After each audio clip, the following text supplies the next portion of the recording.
Arrogant father visits his son in the hospital and can't believe his eyes. Richard Montgomery never imagined he'd set foot in that hospital again. 3 years had passed since he last saw his son, 3 years of silence and wounded pride that built an insurmountable wall between them. It was when he received a call from an unknown nurse saying he needed to come urgently that it was about Matthew. The woman's tone left no room for questions. Richard grabbed his car keys and drove at high speed, even without knowing exactly what was happening. Upon arriving in the parking lot, he adjusted his Italian suit that cost more than the monthly salary of any employee at that place and walked with firm steps toward the main entrance. The lobby had that characteristic hospital smell that always bothered him. The walls, painted a faded green, seemed dirty, even when clean, and the plastic chairs at reception were an offense to his standards. He looked around with poorly concealed contempt, wondering how Matthew could work in such a simple, ordinary place. His son had potential for so much more than that. "I'm looking for Dr. Matthew Montgomery," he said curtly to the receptionist, a young woman with her hair tied in a messy bun. The girl looked up and for a second seemed to recognize him. Perhaps she'd seen his photo in some business magazine or on the financial news. Richard was used to that kind of recognition. "Are you family?" she asked with a hesitant voice. "I'm his father. Now tell me where he is." The receptionist swallowed dryly and pointed to the left corridor. "Third floor, pediatric wing. But sir, perhaps you should—" Richard didn't wait to hear the rest. He was already heading to the elevator with long, irritated strides. What was this about a pediatric wing? Matthew worked with adults, general surgery.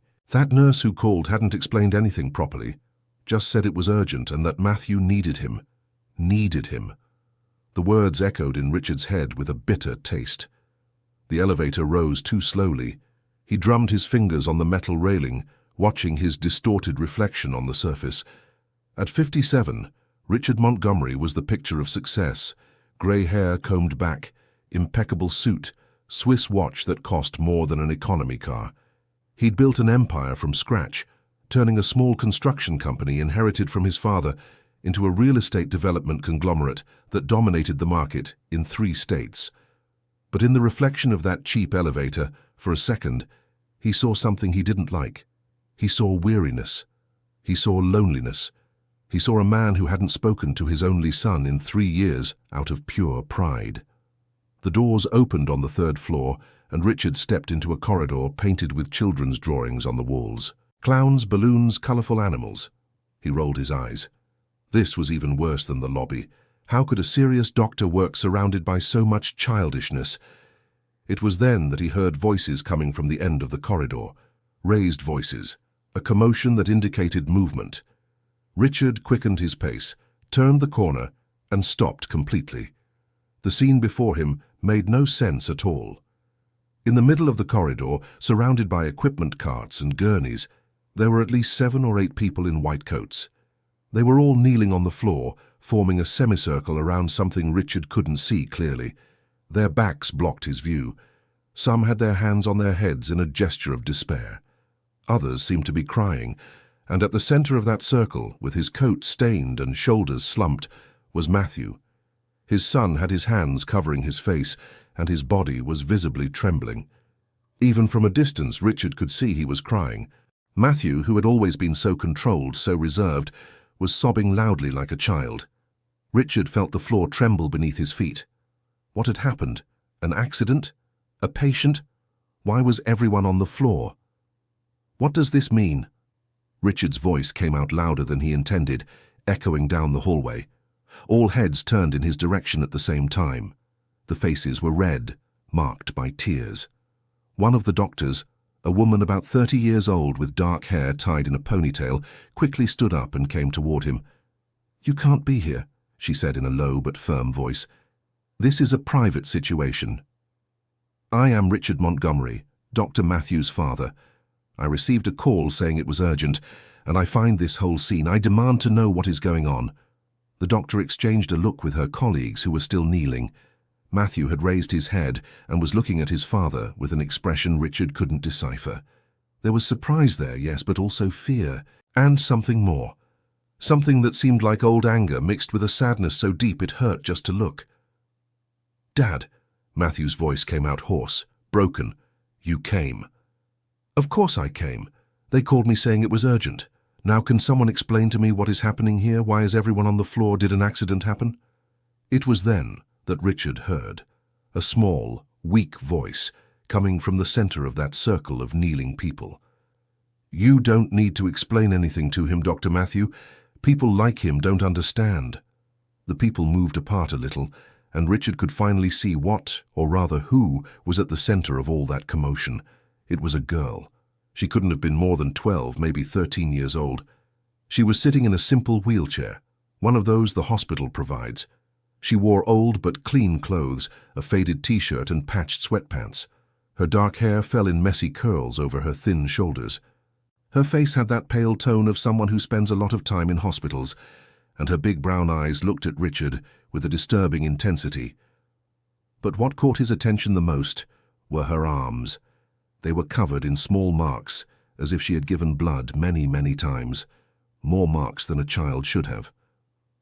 "Who are you?" Richard asked, genuinely confused. The girl raised her chin with a dignity that didn't match her fragile appearance. "My name is Emily, and I saved your son's life when you didn't care about him." The silence that followed was so heavy that Richard felt it hard to breathe. All eyes were fixed on him now, waiting for his reaction. Matthew had covered his face with his hands again, his shoulders shaking. "What is this child talking about?"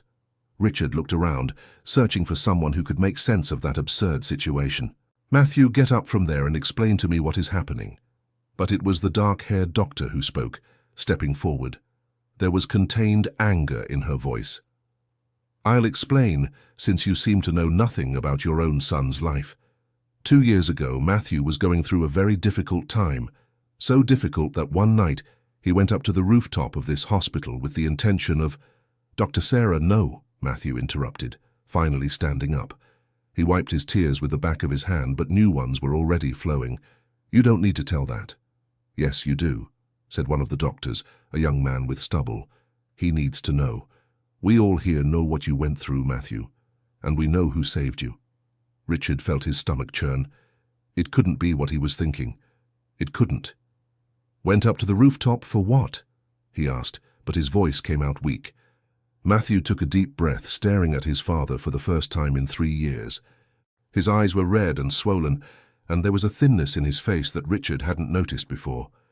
"When was the last time you really looked at your son?" "To end it all, Dad. I couldn't take it anymore." The words fell like stones in the hallway's silence. Richard felt his legs weaken and had to lean against the wall. This couldn't be happening. Not to his son. Not to Matthew, who had always been so strong, so determined. "But why?" was all he managed to say. "Because I was alone." Matthew's voice was growing firmer now, as if holding back those words for so long had created a pressure that was finally being released. "Because I worked 16 hours a day trying to prove I was good enough. Because I was sick and had no one to talk to. Because I sent you 27 messages in 6 months, and you didn't answer any of them. Because—" "Enough." Richard raised his hand, but his voice was trembling. "This can't be true. You're exaggerating, being dramatic." "You've always been too sensitive." That's when Emily turned the wheelchair and came directly toward Richard. The girl might be thin and pale, but there was a strength in her that made the businessman take a step back. "Too sensitive," she repeated, and there was contempt in her childish voice. "Do you know what I found on the terrace that night? A man so broken he couldn't even speak, so destroyed inside he thought he was worthless. And do you know why? Because his father, the father who should love him, made him believe he only had value if he was perfect. How dare you speak to me that way? Who do you think you are?" "I'm the person who held his hand when no one else would," Emily answered without hesitation. "I'm the person who sat with him on the cold floor of that terrace for 3 hours until he agreed not to do anything. I'm the person who found out he was sick and needed rare blood for treatment." Richard looked at Matthew, who had averted his gaze. "Sick? What illness, doctor?" Sarah sighed heavily. Your son developed a serious autoimmune condition 2.5 years ago. The treatment requires regular transfusions of a very rare blood type. Emily has that blood type, and for 2 years, this 12-year-old girl has donated blood monthly to keep your son alive. Richard looked at Emily's marked arms and felt the room spin. All those marks, months and months of needles. A child. That's illegal, he said, clinging to the only logical thing he could think of. She's underage. You can't take blood from a child every month. Do you think we don't know that? Another doctor spoke, an older man with completely white hair. Do you think it was easy for any of us? But it was that, or let Matthew get worse until he didn't finish the sentence, but he didn't need to. Her family authorized it, Dr. Sarah continued. Emily's mother signed all the necessary documents. And before you ask, yes, she knew the risks. We all knew. But Emily insisted. Month after month she insisted. Why? Richard looked at the girl, genuinely not understanding. Why would you do this for a stranger? Emily tilted her head, studying the businessman, as if he were a puzzle she couldn't solve. Because Dr. Matthew wasn't a stranger to me. He was the person who stayed after hours to talk with me when I came for treatment. He was the one who brought books he knew I liked. He was the one who sat on the floor of my room when I had panic attacks and stayed there quiet, just holding my hand until it passed. She paused, her eyes shining with unshed tears. He was the first person in my life who treated me like I mattered. Not like the poor, sick girl, but like a real person. So when I found out he was unwell, that he needed help, I wanted to give back. I wanted to be for him what he had been for me. Richard didn't know what to say. He looked at his son, who had started crying silently again, and then at that girl in the wheelchair who was staring at him with more courage than many adults he knew. Matthew never told me about you, he said, and hated how weak his voice sounded. Because you never asked, Dr. Sarah replied. In the past 3 years, have you called your son even once? Visited him? Asked how he was doing? Richard wanted to argue, wanted to defend himself, but the words died in his throat because the answer was no. He hadn't called. He hadn't visited. He had cut off all contact after that last terrible argument when Matthew announced he would continue in medicine instead of taking over the family business. I thought he needed to learn to be independent, Richard murmured, that he was being weak by choosing that path, that life of small salaries and endless work. Weak, Matthew repeated, and there was something broken in his voice. You called me weak because I wanted to help people instead of making millions building buildings. I built an empire for you. Everything I did was thinking about leaving something for you. I never wanted an empire, Matthew finally exploded, taking a step forward. I wanted a father. I wanted someone who would hug me when I was scared, who would say they were proud when I saved a life, who would be there when I found out I was sick and thought I was going to... He stopped, breathing heavily. Everyone in the hallway was in absolute silence. Thought you were going to what? Richard asked, but he already knew the answer. That I was going to lose, Matthew finished quietly. I thought I was going to lose, Dad, and the only person I wanted by my side was you. But you had made it very clear that I was no longer your son the moment I chose my own path. Richard felt something shatter inside his chest. It was his own words spoken in that last argument 3 years ago, being thrown back in his face. If you choose that mediocre life, don't count on me as your father anymore. Dear listener, if you're enjoying the story, please take a moment to like and especially subscribe to the channel. It really helps us who are just starting out. Now continuing. I didn't know, Richard said, and his voice came out broken. I didn't know you were sick. I didn't know any of this. Because you didn't want to know, the voice came from behind him, making Richard turn around. A woman had just arrived in the hallway. She must have been in her early 40s, too thin, with simple clothes like someone who worked in cleaning services. Her face had lines of worry and tiredness, but her eyes were identical to Emily's. Mom, Emily said, and something in her voice changed. It became younger, more frightened. The woman walked to the wheelchair and put her hand on her daughter's shoulder, but her eyes were fixed on Richard. And in that look there was recognition. Remember me, Mr. Montgomery? She asked. Richard studied her face, searching his memory. There was something familiar, but he couldn't put his finger on where. "Teresa," the woman said. "Teresa Williams. I worked as your secretary for 6 years, until you fired me without just cause because I needed to take a week off to care for my daughter who was in the hospital." The memory came back like a punch. Yes, he remembered.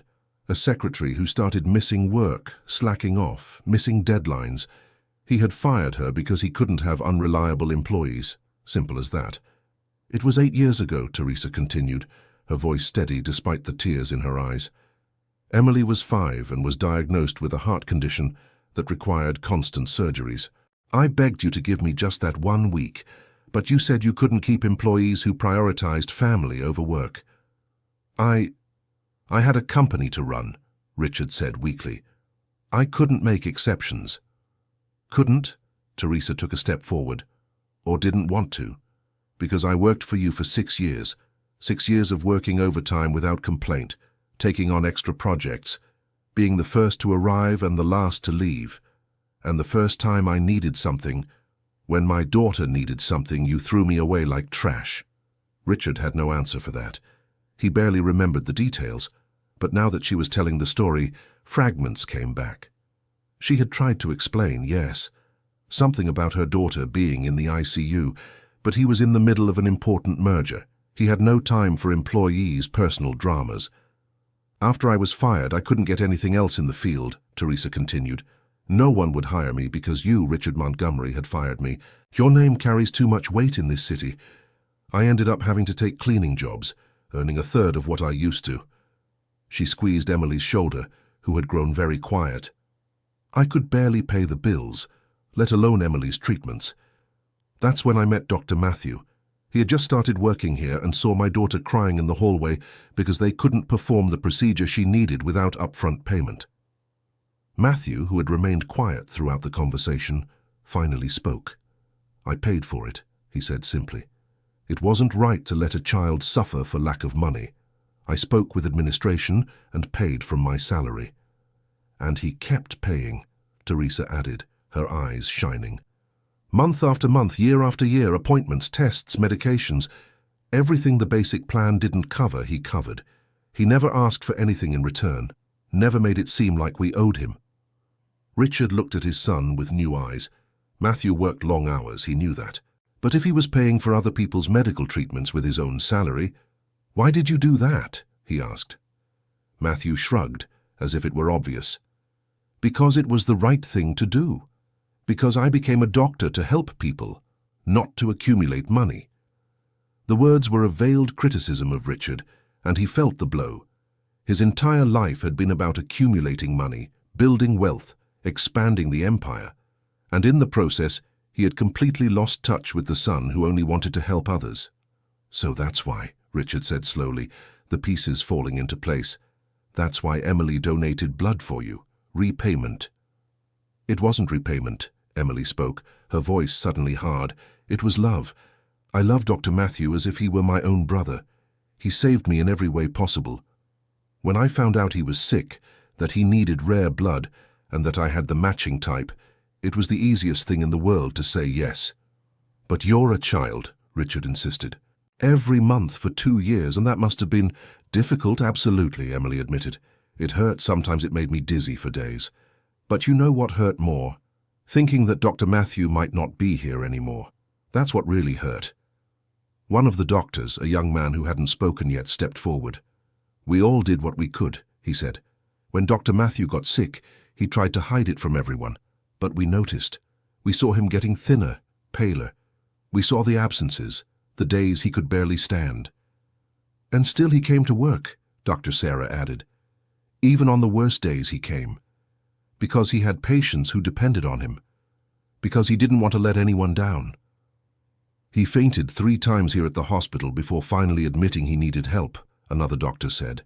"And when we found out what it was, when we learned the treatment would require this specific type of blood, it was Emily who showed up, a 12-year-old child who said, 'I can help.'" Richard felt the weight of every word. While all this was happening, while his son was fighting for his life and being saved by the kindness of strangers, where was he? In business meetings, closing contracts, expanding his fortune.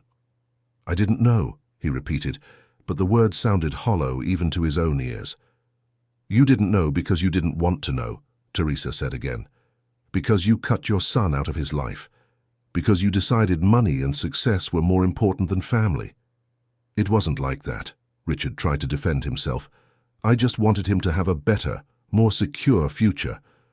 "More secure than saving lives?" Matthew interrupted, and there was a bitterness in his voice that Richard had never heard before. "Or do you mean more profitable? Because let's be honest, Dad, you never cared about what made me happy. You only cared about what made you look good." The great businessman Richard Montgomery and his son, who would follow in his footsteps, and that's not fair, Matthew. "Fair?" Matthew let out a humorless laugh. "You want to talk about fair? Fair would be a father who supported his son's choices. Fair would be a father who was there when his son was dying. Fair would be a father who answered at least one of the 27 messages I sent begging for attention. I was busy. I had business to—" "You always had business," Matthew shouted, and the entire corridor seemed to tremble with the force of his anger. "You always had meetings, always had contracts, always had something more important than me. Even when I was a child, even when Mom was sick, even when she—" He stopped abruptly, breathing heavily. Richard felt the unspoken words like a physical blow. Even when she died, that's what Matthew was going to say, and it was true. Richard had been on a business trip when his wife had the sudden heart attack. He had returned for the funeral, stayed for 2 weeks, and then gone back to work, leaving Matthew, just 15 years old, practically alone. "Matthew," Richard began, but he didn't know how to finish that sentence. "No," Matthew raised his hand. "You don't have the right. Not after 3 years of silence, not after telling me I was a disappointment, not after abandoning me when I needed you most." "I never abandoned you." "No?" Matthew pulled his phone from his pocket with trembling hands. "Then explain this." He started tapping on the device, and Richard saw he was opening old messages. Matthew began to read aloud, and each word was like a stab. "Dad, I started working at the hospital today. It was hard but rewarding. Sent 3 years ago, no response. Dad, I saved my first life today. I wish you were here to celebrate. Sent 2.5 years ago. No response. Dad, I'm not feeling well. The doctors are running tests. I'm scared. Sent 2 years ago. No response." Matthew stopped, his voice breaking. Dr. Sarah put her hand on his shoulder in support. "Keep going," she said softly. "He needs to hear it." Matthew wiped away tears and continued. "Dad, the diagnosis is serious. I'll need long-term treatment. I'm frightened." No response. "Dad, I found someone who can help with the blood. It's a girl named Emily. You'd remember her if you met her. She has the same determination you had when you were younger." No response. "Dad, today I completed 6 months of treatment. I'm getting better. I'd like to see you." No response. He kept reading, message after message. Some were about work, others about the illness. Others were just desperate attempts at connection. "Dad, I thought of you today. Dad, remember when you taught me to ride a bike? Dad, please, just tell me you're okay." And each one had the same response. Nothing. Complete silence. When Matthew finally stopped reading, he was crying openly. Teresa had pulled Emily closer, shielding her daughter as if wanting to protect her from the pain that filled the air. The other doctors were silent, some with tears in their own eyes, and Richard was frozen, unable to process the magnitude of his own cruelty. He had seen the messages, of course, all of them, but he had chosen not to respond because— why? Out of pride, out of anger that Matthew had rejected the path he had laid out for him. "I can't," Richard finally said, his voice coming out rough. "I can't do this here, not with everyone watching." "Then leave," Matthew said, and there was a finality in that voice that terrified Richard more than any anger. "Leave like you always have. Go tend to your business, your contracts, your empire. Leave us here taking care of what really matters." "Wait, there's one more thing he needs to know," Dr. Sarah said before Richard could turn away. "Mr. Montgomery, you need to understand why we're all here, why we were on the floor when you arrived. Richard had completely forgotten that detail in the avalanche of revelations. Why was everyone kneeling? Sarah looked at Emily, who nodded. The girl took a deep breath before speaking. "The doctor's got some test results for me today," she said, her voice small but firm. "It turns out that donating blood so much, especially as a child, caused complications." Richard's heart plummeted. "What kind of complications?" "My heart." Emily put her hand over her chest. "It was already weak because of the condition I was born with, but the constant donations put extra strain on it. Now it's failing faster than the doctors expected." "She needs surgery," Teresa said, her voice trembling. "A very complex surgery that this hospital isn't equipped to perform. And that will cost more money than I could save in 10 lifetimes. Richard looked around at the doctors, who all confirmed with nods. "That's why we were on the floor," one of them explained. "We were talking about how to raise money. Each of us is going to donate part of our salary over the next few months to try to pay for the surgery. It won't be enough, but we're going to try," another finished. "Because Emily saved one of us. And we doctors take care of each other, and of those who take care of us." Richard felt something break inside him. These people, who barely knew this child, were willing to sacrifice their own salaries to save her, while he, who had millions in the bank, had let his own son waste away alone. "How much?" he heard his own voice ask. "How much does the surgery cost?" Teresa looked at him with suspicion. "Why? Are you going to offer charity to ease your conscience?" "I can help," Richard insisted, but even as he spoke, he knew it sounded hollow. "I have resources. I can pay for the entire surgery if needed." It was Emily who answered, and the scorn in her young voice was like a slap. "I don't want anything from you," she said clearly. "You're the kind of person who thinks money solves everything, that you can buy absolution, buy love, buy the respect you never gave your own son. So keep your money. We'll manage another way." "Emily," Teresa began, but the girl shook her head. "No, Mom, I mean it. Dr. Matthew and these doctors here, they're doing this because they care. Because it's from the heart. Not because they feel guilty or because they want to impress someone. It's real. And I don't want money that isn't real." Richard felt as if he had been punched. A 12-year-old had just seen through all his defenses, all his justifications, and rejected him completely. "Emily is right," Matthew said, and there was a sadness in his voice that was worse than anger. "Leave, Dad. You're not welcome here."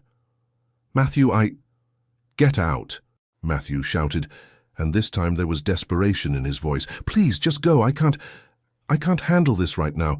I can't deal with you here, not when Emily needs me."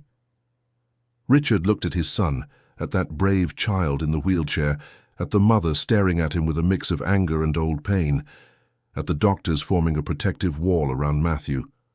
All of them united, all of them a chosen family supporting each other, and he was outside that family, alone, as he had always been. Not knowing what else to do, Richard turned and started walking back to the elevator. Each step felt like it weighed tons. He could feel the stairs on his back, but no one called him back. No one tried to stop him. When the elevator doors closed, he finally let his own tears fall, and for the first time in decades, Richard Montgomery found himself questioning everything he had built, everything he had believed, everything he had sacrificed in the name of success. Because in the end, what did he really have?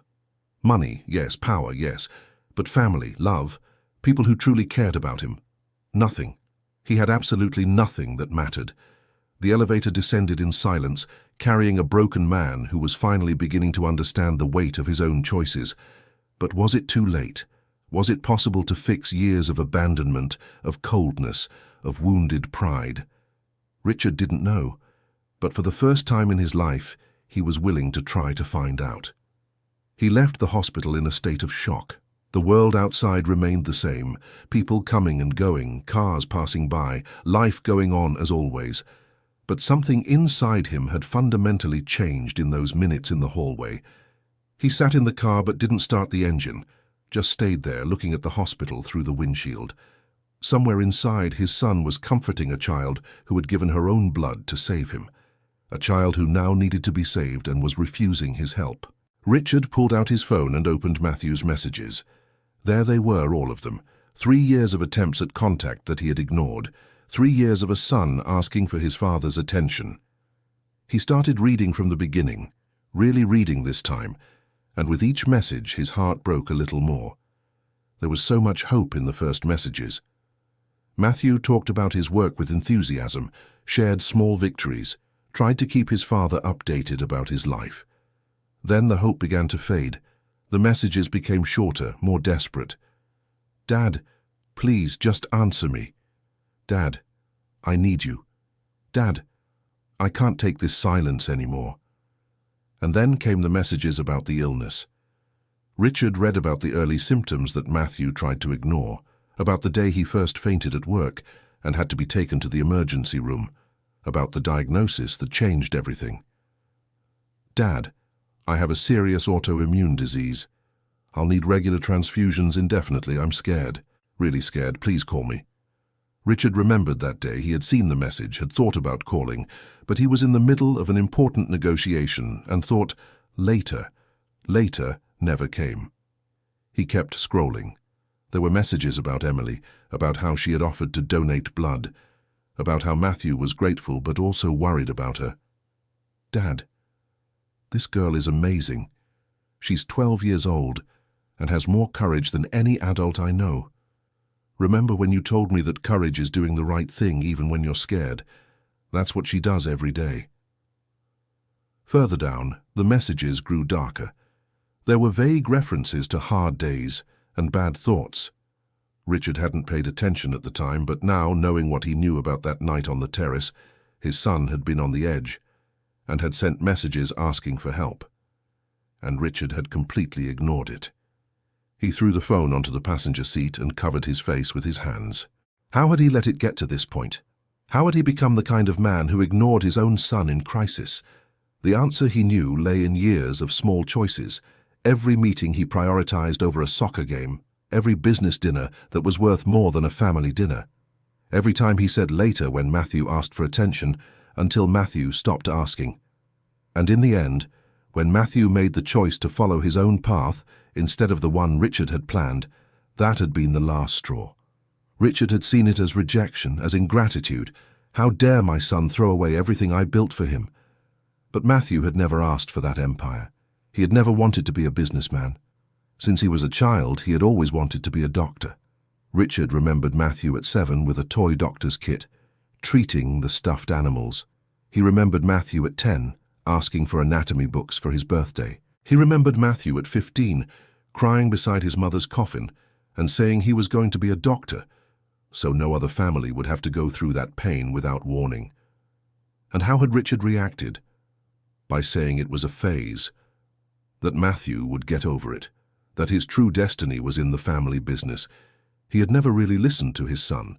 He had never tried to understand. He had just pushed and pushed and pushed until Matthew's only option was to walk away completely.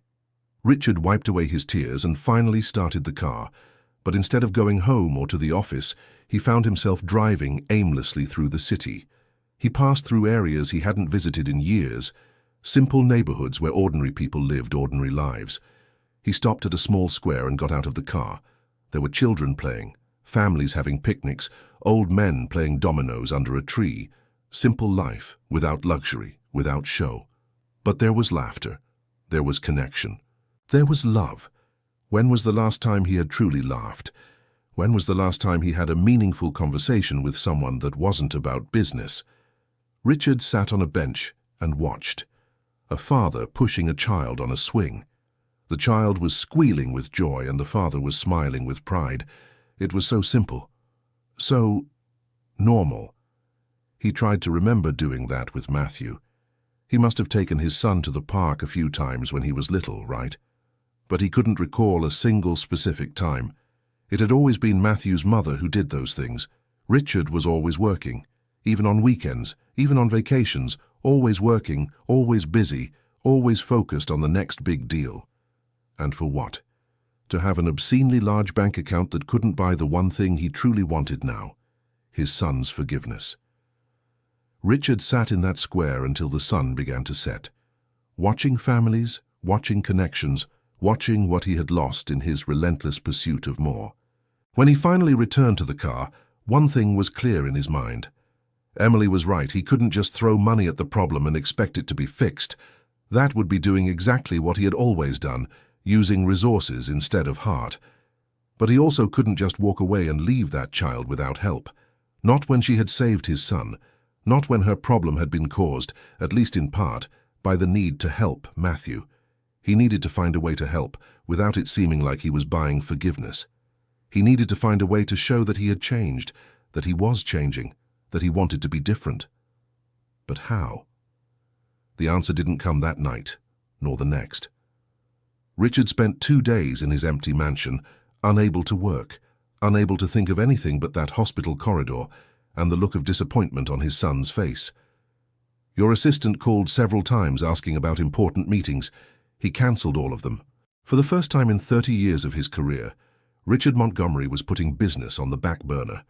On the 3rd day, he did something he hadn't done since he couldn't remember. He took an old shoebox from the back of the closet.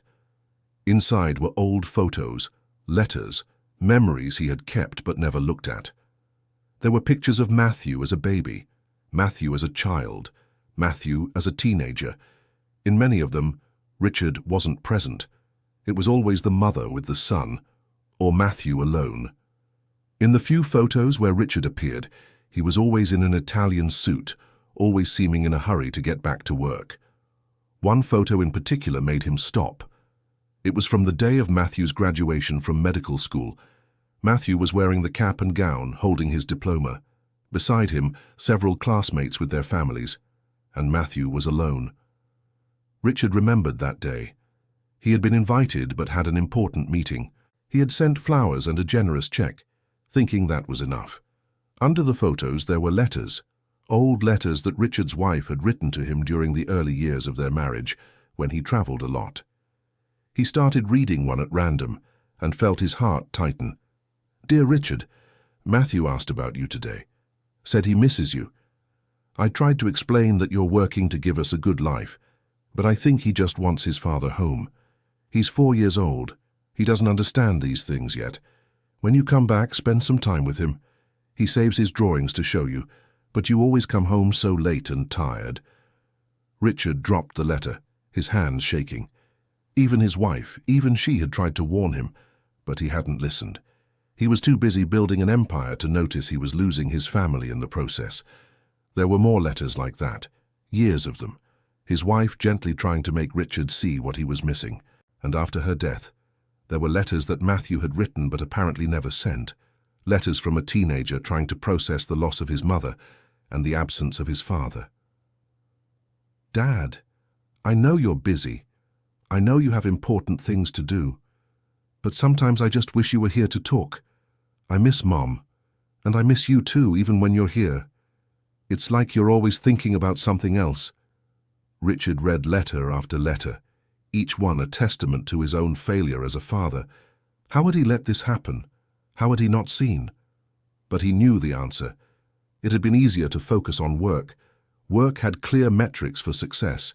Contracts signed, profits increased, expansion completed.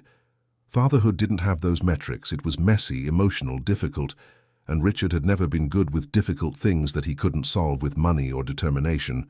So he had pulled away, and kept pulling away, until there was nothing left to pull away from. But now, sitting on the floor of his closet, surrounded by memories of a family he had neglected, Richard finally understood. It wasn't too late to change. Maybe it was too late to fix everything. Maybe Matthew could never completely forgive him. But he had to try. And the first thing he needed to do was help Emily, not with direct money, because she had made it clear she didn't want that. But there were other ways. Ways that would require real effort, real connection, real change. Richard stood up, put away the box of memories, and picked up the phone. He had calls to make, but not the usual business calls. This time would be different. He called an old friend from medical school, someone who had followed the path Richard had abandoned when he decided to focus on the family business. Dr. Henry Thompson was now one of the most renowned cardiac surgeons in the country. "Richard?" Henry's surprised voice came from the other end. "Man, how long has it been? About 20 years. 22, Richard corrected. "Henry, I need a favor, a big favor." He explained the situation. He talked about Matthew, about Emily, about the surgery she needed. Henry listened silently until the end. "I understand," Henry finally said. "And you want me to operate?" "Yes, but it's not that simple. The girl, she won't accept if she knows I'm paying or involved in any way." "Why not?" Richard took a deep breath. "Because I don't deserve her gratitude. Because I completely failed my own son. Because she saw me exactly as I am, a man who always used money to avoid dealing with real emotions." There was silence on the other end of the line. Then Henry sighed. "You were always brutally honest with yourself when you finally stopped to think, Richard. That was one of the things I admired about you." "I stopped thinking a long time ago, Henry. Only now am I starting to see the damage I've caused." "Then let's fix it," Henry said firmly. "I'll operate on the girl, and I'll do it for free as community service. I know other specialists who will do the same. We do this sometimes, you know, special cases where we can really make a difference." "But the hospital, the costs—" "Leave it to me," Henry interrupted. "I have contacts. We can make this work without it looking like obvious charity. It'll be hard, it'll take some phone calls and favors, but it's possible." Richard felt something loosen in his chest. "Thank you. Seriously, Henry, thank you." "Don't thank me yet. This won't fix your relationship with your son, Richard. That you'll have to do yourself on his terms." "I know. But it's a start." After hanging up, Richard made a few more calls.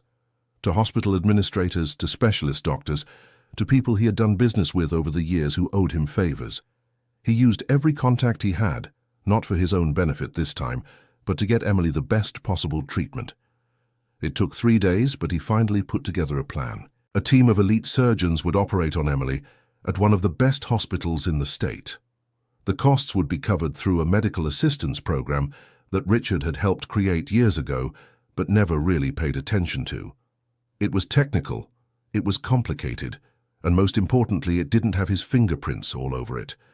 To anyone looking from the outside, it would seem like Emily had gotten approval through an existing medical aid program. Only a few specific administrators would know that Richard had pulled strings behind the scenes, but even with this arranged, Richard knew he couldn't just show up and announce it. It had to be done carefully, respecting Emily and Matthew's wishes. So he waited. He went back to work but couldn't concentrate. He delegated more responsibilities than ever, discovering that the company functioned perfectly well without his constant micromanagement. Maybe even better, with managers feeling they had real autonomy. It was during this week of waiting that Richard began to understand something else. His empire, the thing he had sacrificed everything to build, didn't need him as much as he thought. It was a liberating and terrifying thought at the same time. If the company didn't need him, then who was he? For so long his entire identity had been wrapped up in being Richard Montgomery, the successful businessman. Without that, who was he? A father who had failed, a husband who had neglected his wife until her health failed, a man who had built concrete towers but let emotional bridges crumble. But maybe he could be something more. Maybe it wasn't too late to find out. On the 5th day after that meeting at the hospital, Richard finally received the call he had been waiting for. It was Henry. "Everything is set," he said. "The girl was approved for the program. The surgery is scheduled for 2 weeks from now. I'll personally lead the team. Does anyone know I was involved? Only the administrators who needed to know, and they were discreet. To the outside world, including the girl's family and your son, this looks like a standard approval procedure." "Thank you, Henry, truly." "Richard, there's something I need to tell you." Henry hesitated. "Your son, Matthew, I know him." Richard straightened in his chair. "You do?" "We've performed some joint procedures on complex cases. He's an extraordinary doctor, Richard, one of the best I've ever worked with. And more than that, he cares. He genuinely cares about every patient." Henry paused before continuing. "He mentioned you a few times. Never directly, but you could sense the hurt. The hope, too, buried under years of disappointment. He still loves you, you know. But he's also very, very hurt." "I know," Richard said, his voice rough. "I messed everything up, Henry." "Then fix it. But fix it for real, not with grand gestures. With presence, with time, with listening instead of talking. You were always good at grand gestures, Richard, but sometimes people just want the simple things. Someone who shows up." After hanging up, Richard sat in his office thinking about Henry's words. Grand gestures versus simple presence. He had always chosen grand gestures because they were easier, faster, more controllable. But showing up, being present, that required vulnerability. It required admitting he didn't have all the answers. It risked rejection. And Richard dreaded rejection. He always had. It was easier to reject first, build walls, keep distance. At least that way he was in control. But look where that got him. Alone in a huge office, surrounded by trophies of business success, with no one to share anything real with. Richard picked up the phone, and before he could think better of it, typed a message to Matthew. The first one in 3 years. "I heard Emily got approval for the surgery. I'm glad. I hope everything goes well, and Matthew, I'm sorry for everything." He pressed send before he could change his mind. And then he waited, his heart beating fast, like a teenager waiting for a reply from their first crush. Minutes passed. Then an hour. No response. Richard tried not to check his phone every 2 minutes, but it was impossible. That message was 3 lines, 3 simple lines after 3 years of silence. It was pathetic, it was insufficient, but it was honest. And maybe it was a start. The reply came 6 hours later, when Richard was almost giving up on checking the phone. "Yes, she did. I don't know how, but she did. The doctors are shocked. It's almost like a miracle. About the rest, I don't know what to say. You say you're sorry, but you've said that before. I need to think." Richard read and reread the message at least 20 times. There was so much there. The "I don't know how" suggested Matthew had no idea about Richard's involvement. Good. That's how it should be. And the "I need to think" wasn't a total rejection. It was a door left ajar, not open, but not locked either. It was more than he deserved. Richard typed and deleted several possible replies. Finally, he sent just, "I understand. I'll be here when you're ready to talk. No pressure." This time the reply came faster. "Okay." 1 word. But it was something. Richard spent the next few days in a strange state. He kept working, but his heart wasn't in it. He started noticing things he'd never noticed before. How his employees talked about their families, how they asked for time off for their kids' school events. Since some were working too much and seemed stressed, he began making changes. Small ones at first. He approved more work-from-home requests, increased parental leave benefits, created an assistance program for employees dealing with family illnesses. His HR team was confused by the sudden shift, but implemented the policies. Richard didn't explain why. How could he? How would he explain that he was finally seeing the human cost of his profit obsession? 1 week before Emily's surgery, Richard did something that shocked everyone who knew him. He showed up as a volunteer at a public hospital. Not the hospital where Matthew worked, but another in the same network. He had no medical skills, so he was assigned simple tasks: pushing gurneys, helping patients move around, fetching blankets and water. It was humble work, far beneath his level. But Richard discovered something surprising. He enjoyed it. There was direct satisfaction in helping someone who needed assistance. There were no financial reports, no profits to maximize. Just a person needing a warmer blanket, and he could provide it immediately. One of the nurses, a woman in her 60s named Mrs. Carroll, caught him cleaning the floor of a room a patient had soiled. "You don't have to do that," she said gently. "There's cleaning stuff for that." "I know," Richard replied, continuing to scrub. "But they're busy and the patient is uncomfortable. I can do it now." Mrs. Carroll studied him with perceptive eyes. "You're new at this, aren't you? I can tell by how you hold the mop." Richard laughed, surprised to be laughing. "That obvious?" "Completely," she smiled. But you know what else I see? Someone who genuinely wants to help. That can't be taught. You either have it or you don't. After finishing the cleaning, Richard found Mrs. Carroll in the staff break room. "Can I ask you something?" he said. "Of course."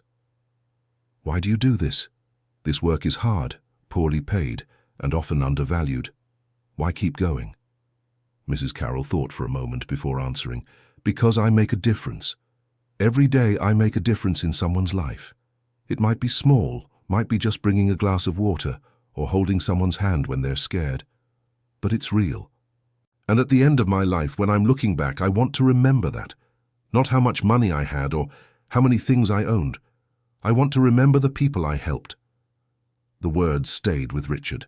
At the end of my life, when I'm looking back. What would he have to remember? Buildings constructed, contracts signed, profits maximized, or the son he'd lost because he was too busy conquering the world? The day before Emily's surgery, Richard did something he hadn't planned. He went to the hospital where Matthew worked. He didn't go inside, just stood outside, watching the entrance. He saw his son arriving for his shift, medical bag under his arm, lab coat already on. Matthew looked tired, but also determined. He greeted other arriving doctors, smiled at a nurse who said something, held the door for an elderly lady with a walker. Small gestures of kindness that seemed automatic for him. This was who Matthew had become. Someone who cared, even when exhausted. Someone who saw the people around him and made a point of being kind. Richard felt pride, but also deep sadness. He had missed so many years of this extraordinary man's life. Years he could never get back. He was about to leave when he saw Teresa and Emily arriving. The girl was in a wheelchair but seemed excited about something. Teresa pushed the chair, smiling at whatever her daughter was saying. They entered through the main door, and Richard saw them being greeted by Matthew, who knelt down to be at eye level with Emily. The girl said something that made Matthew laugh, a sound Richard could almost hear even from a distance. Dear listener, if you're enjoying the story, please take a moment to like and especially subscribe to the channel. It really helps us who are just starting out. Now continuing. This was the family Matthew had built. Not blood, but love. Teresa, whom he had helped when no one else would. Emily, who had saved him when he was most vulnerable. The fellow doctors who supported him unconditionally, and Richard wasn't part of it. He had excluded himself with his own choices.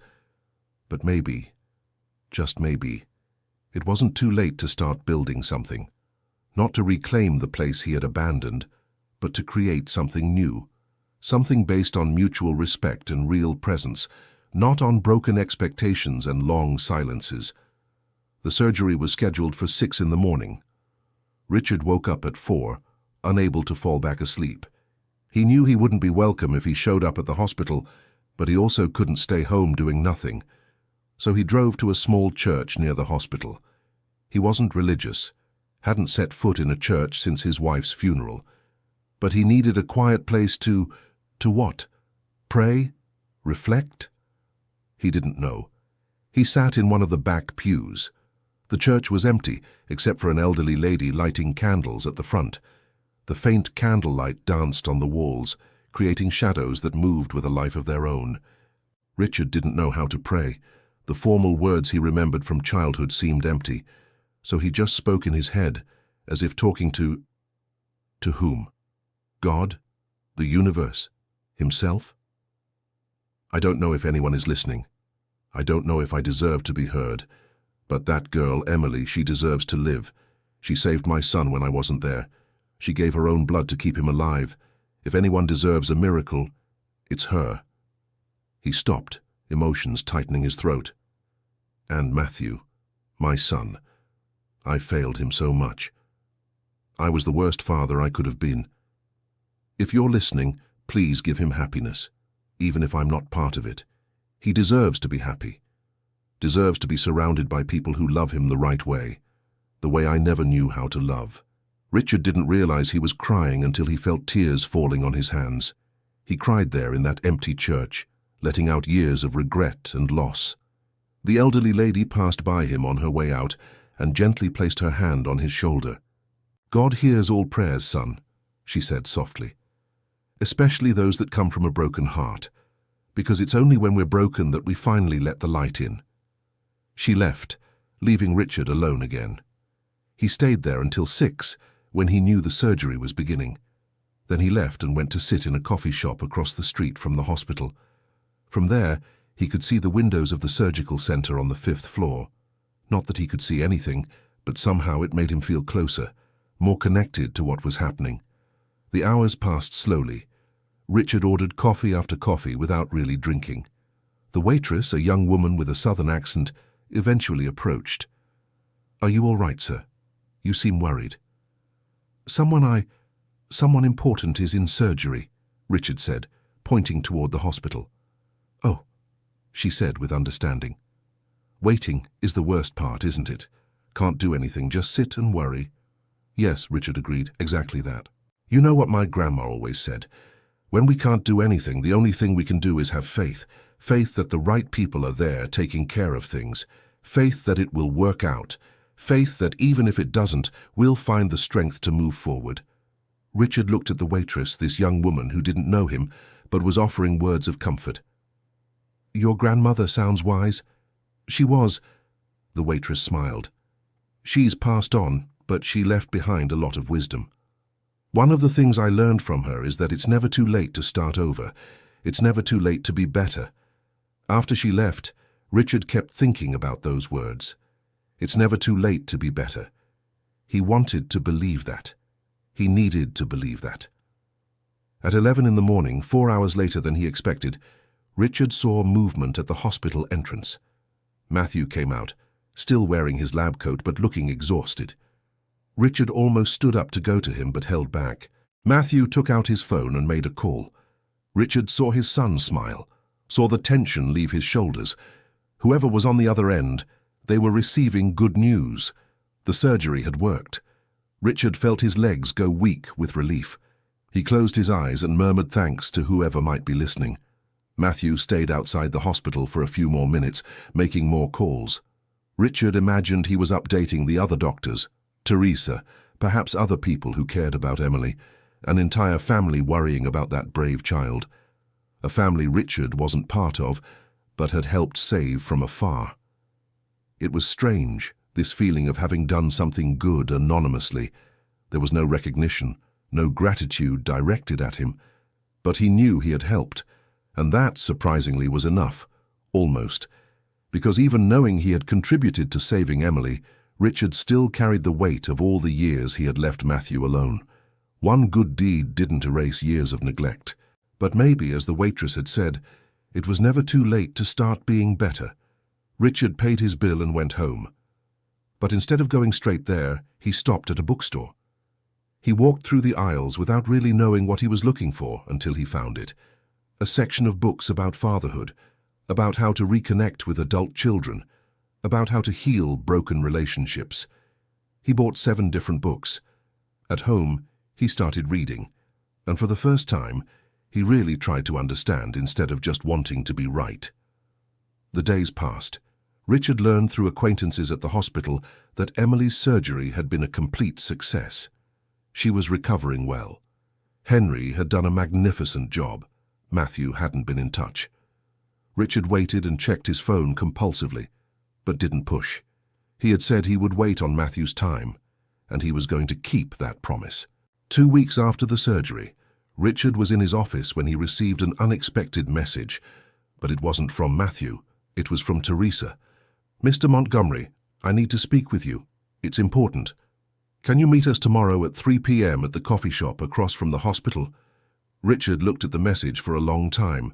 Why would Teresa want to speak with him? And why specifically at that coffee shop, where he had spent hours waiting for news about the surgery? He simply replied, "I'll be there." The night was long. Richard barely slept, imagining what Teresa might want. Maybe she had discovered his involvement in the surgery and was angry. Maybe she was going to confront him about the past, about firing her unfairly. He arrived at the coffee shop 15 minutes early, more nervous than he could remember being in any business meeting. But this wasn't business. This was personal, and personal had always been his weakness. Teresa arrived promptly at 3 alone. She looked better than the last time he had seen her, less exhausted. She sat across from him, studying his face for a long moment before speaking. "Emily is well," she said first. "In case you're wondering, the recovery is going better than the doctors expected." "I'm glad to hear that," Richard said sincerely. "I know it was you," Teresa said bluntly. Richard's heart sank. "I don't know what you're—" "Please," she interrupted, "don't insult me by lying. I worked for you for 6 years. I know how you operate. I know how you can make things happen when you want to, and I know it's no coincidence that Emily was miraculously approved for an assistance program that normally takes months to process." Richard sighed, his defenses crumbling. "How did you find out?" "My sister works in hospital administration. She mentioned it was a very unusual process, very fast, with pressure coming from above. I put the pieces together." "Are you going to tell Emily? Matthew?" Teresa was silent for a moment. "It depends." "On what?" "On why you did this. If it was out of guilt, if it was to make yourself feel better, if it was to buy your son's forgiveness, then yes, I'll tell them. Because they deserve to know." Richard took a deep breath, knowing this was a moment of truth. "I did it because it was the right thing to do," he said slowly, choosing each word carefully. "Emily saved my son. She gave her own blood repeatedly, even though she was just a child. She did it not out of obligation or expectation of reward, but out of genuine love. And when the consequences of that threatened her life, I couldn't just stand aside." He paused, meeting Teresa's eyes. "But I also did it because you were right, about everything. I fired you unfairly. I've prioritized profit over people for decades, and I did the same with my own son. Helping Emily won't fix any of that. It won't erase the past. But it was something I could do. Something small compared to the damage I've caused, but something." "And you didn't want recognition for it," Teresa observed. "I don't deserve recognition. I deserve exactly what I have now. A son who barely speaks to me. An empty life despite all the wealth. Consequences of my own choices." Teresa studied him for a long time. Then she sighed. "I came here prepared to hate you, you know.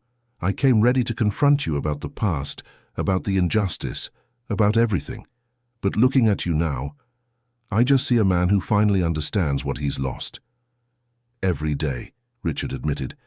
"Every day I understand a little more of what I threw away." "Matthew is suffering," Teresa said softly.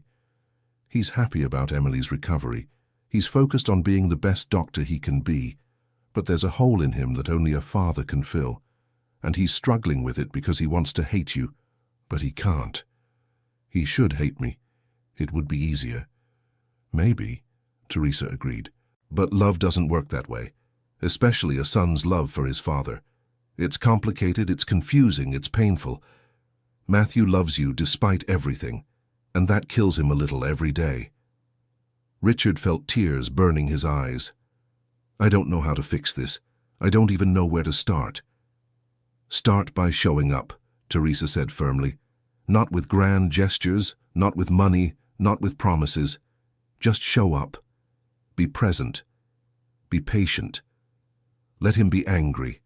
Let him confront you.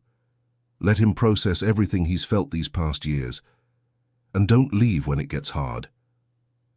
"What if he doesn't want me there? If he sends me away again?" "Then you respect that and try again later. But you keep trying, because that's what real parents do. They don't give up." Richard nodded, absorbing the words.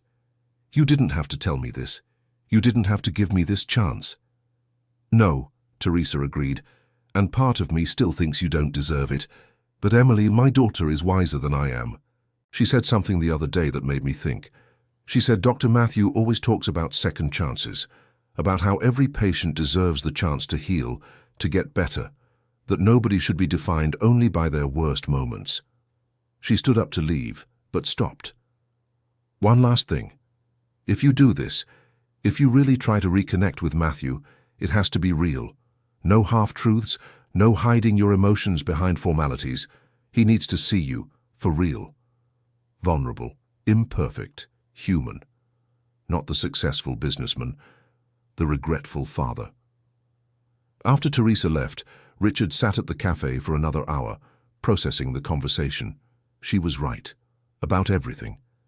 He had spent his entire life hiding real emotions behind a mask of control and success. But if he truly wanted to reconnect with Matthew, he needed to remove that mask. And that terrified him more than any high-stakes negotiation he had ever done. Because in negotiations, he could prepare. He could anticipate moves, create strategies, maintain control. But in real relationships, there was no control, only vulnerability, and opening up like that, showing how broken he was, how much he had failed. What would Matthew see? Would it be enough to start healing the distance between them, or would it just confirm everything Matthew already thought about him? Richard didn't know. But for the first time in his life, he was willing to try without knowing the outcome. That night, he wrote a letter. Not a text message, but a real letter by hand. He wrote and rewrote, tore up several versions, started over. It took hours until he had something that seemed barely adequate. Dear listener, if you're enjoying the story, please take a moment to like and especially subscribe to the channel. It really helps us who are just starting out. Now continuing. Matthew, I don't know if you'll read this. I don't know if I should be writing, but I need to try. You're right about everything. About me being a terrible father. About me prioritizing work over you. About me abandoning you when you needed me most. All of that is true, and I have no excuses. For years, I thought I was building something important, an empire to leave to you, to secure your future. But the truth is, I was building an excuse not to deal with difficult emotions. It was easier to focus on contracts and profits than on being a real father. When your mother died, I should have been there for you. You were 15 and had just lost the person who loved you most in the world, and I ran back to work because I didn't know how to handle my own pain, let alone yours. I failed you then, and I kept failing years later, when you decided to follow your own path. I saw it as rejection because my ego couldn't accept that you wanted something different from what I had planned. But the truth is, you always knew who you were and what you wanted. I was the one trying to mold you into something you never were. You're an amazing doctor. I learned this by talking to people who work with you. I learned that you genuinely care, that you stay after hours, that you use your own salary to help patients. You're everything I should have been and never was. I'm not writing this to ask for forgiveness. I don't deserve forgiveness. I'm writing because I need you to know that I finally understand. I understand what I lost. I understand the mistake of all my choices. And I understand that you became an extraordinary person in spite of me, not because of me. If you want to talk, I'll be available. No conditions, no expectations. On your time, in your way. And if you don't want to, I'll respect that too. Because I've finally learned that respecting your choices is the most important thing I can do. With love and deep regret, Dad. Richard reread the letter.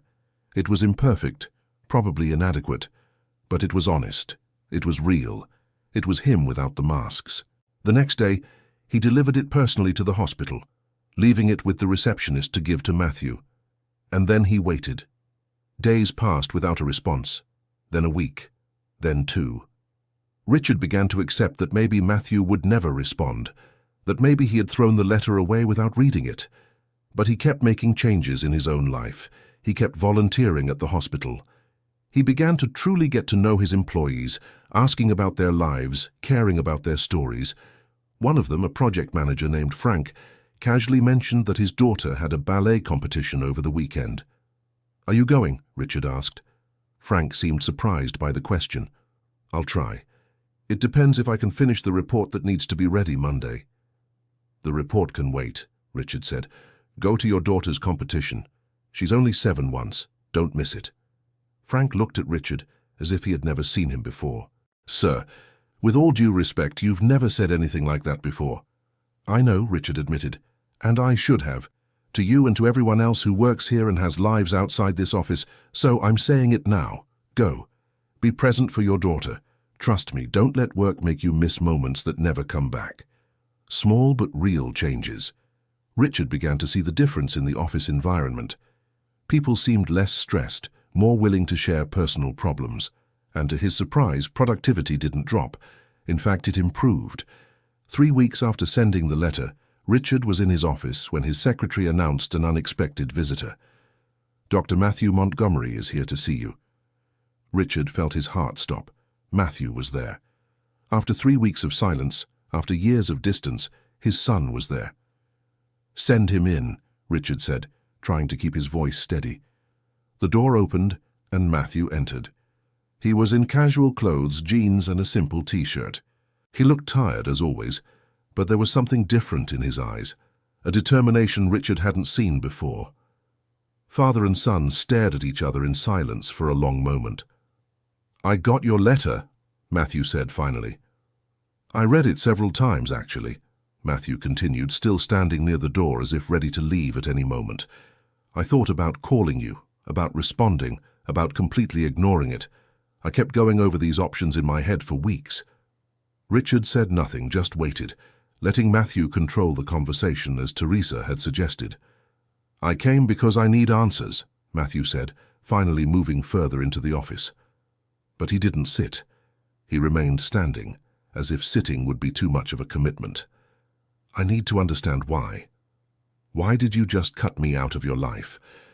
It wasn't just because I chose medicine. It was more than that. It was as if I had disappointed you so deeply that you couldn't even look at me." Richard felt the pain in those words like knives. "You never disappointed me," he said, his voice rough with emotion. "I disappointed myself, because looking at you meant confronting everything I had done wrong as a father, and I didn't know how to do that." "So you ran away," Matthew said, and it wasn't a question. "I ran," Richard confirmed. "Like I ran when your mother died. Like I ran every time things got emotionally difficult. Work was always easier than feelings. I always had control at work. In relationships, I never knew how to do it."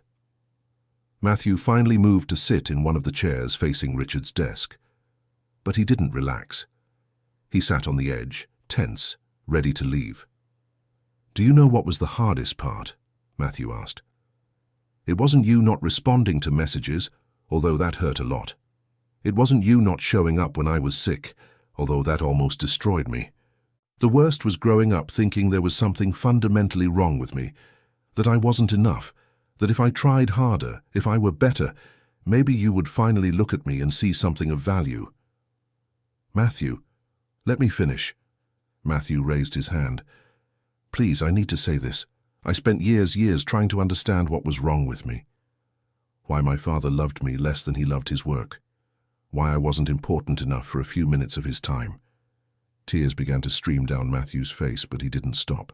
"And when I finally realized it wasn't about me, that it was about you and your own issues, somehow that hurt even more, because it meant I never stood a chance. Nothing I did would matter because you were so trapped in your own problems that you couldn't see you had a son begging for attention." "You're right," Richard said, his own voice breaking. "About everything. And I'm more sorry than words can express." "Sorry isn't enough," Matthew said harshly. "Do you know how many times you said that when I was a child?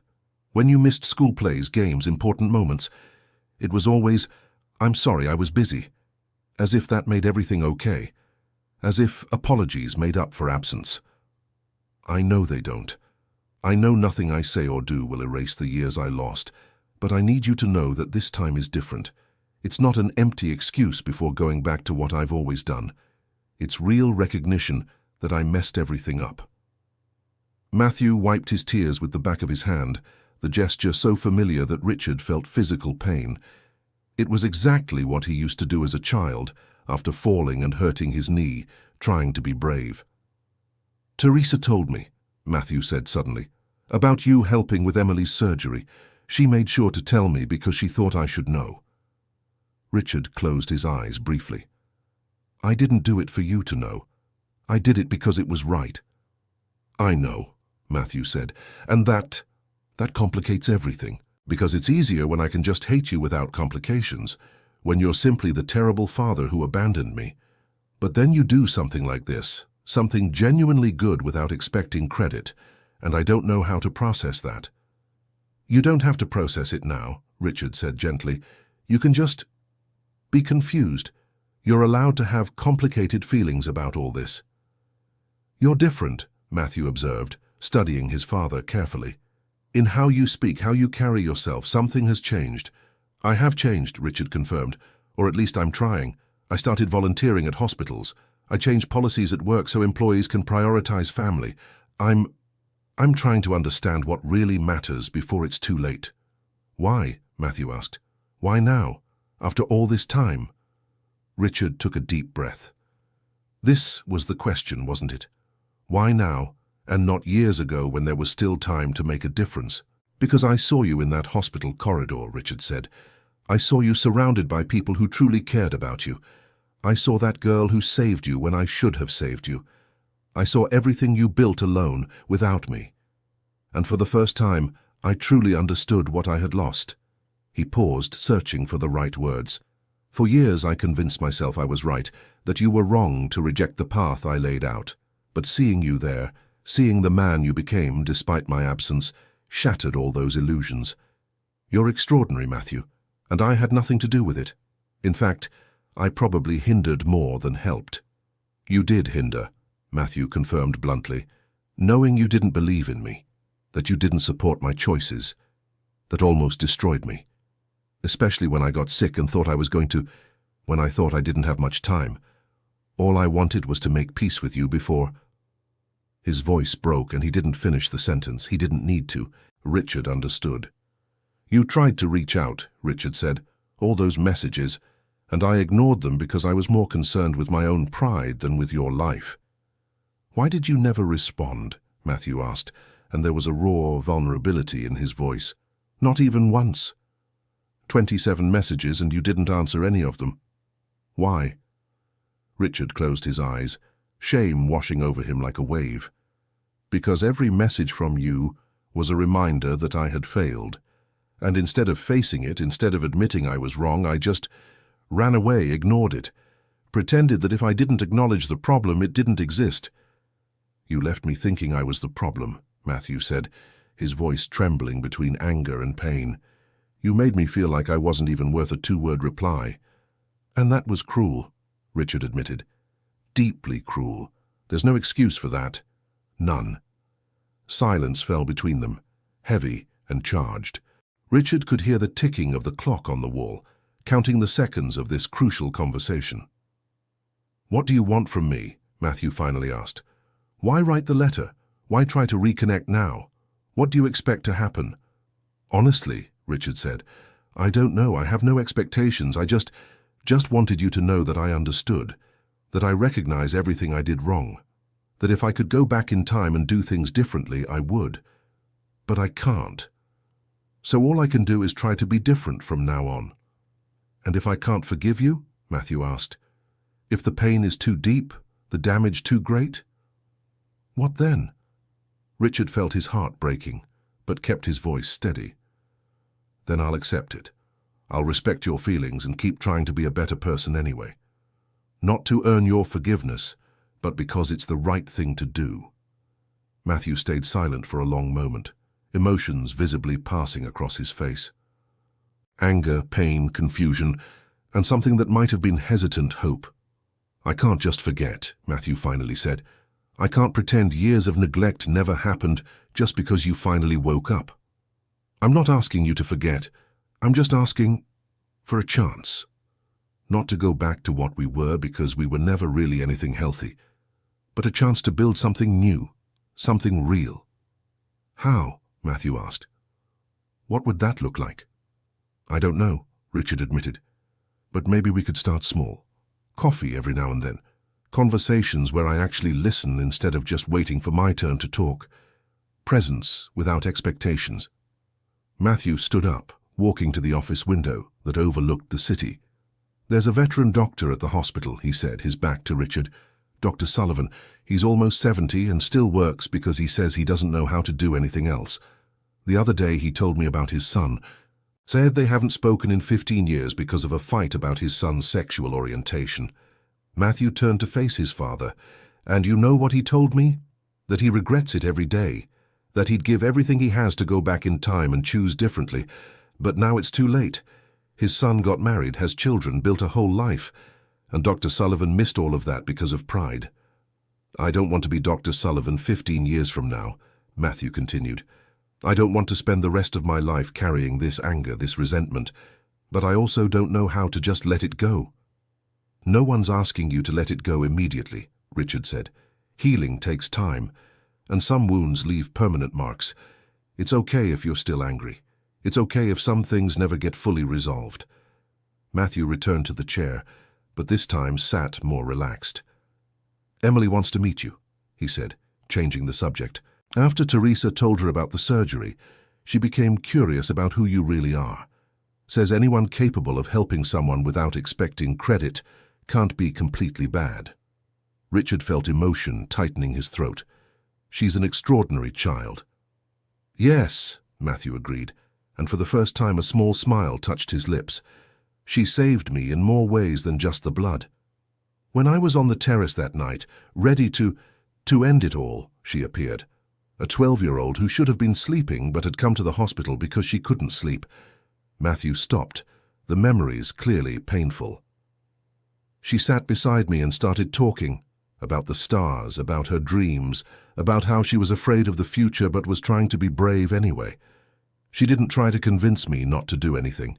She just stayed there, sharing her own pain in such an honest way that made me realize I wasn't alone.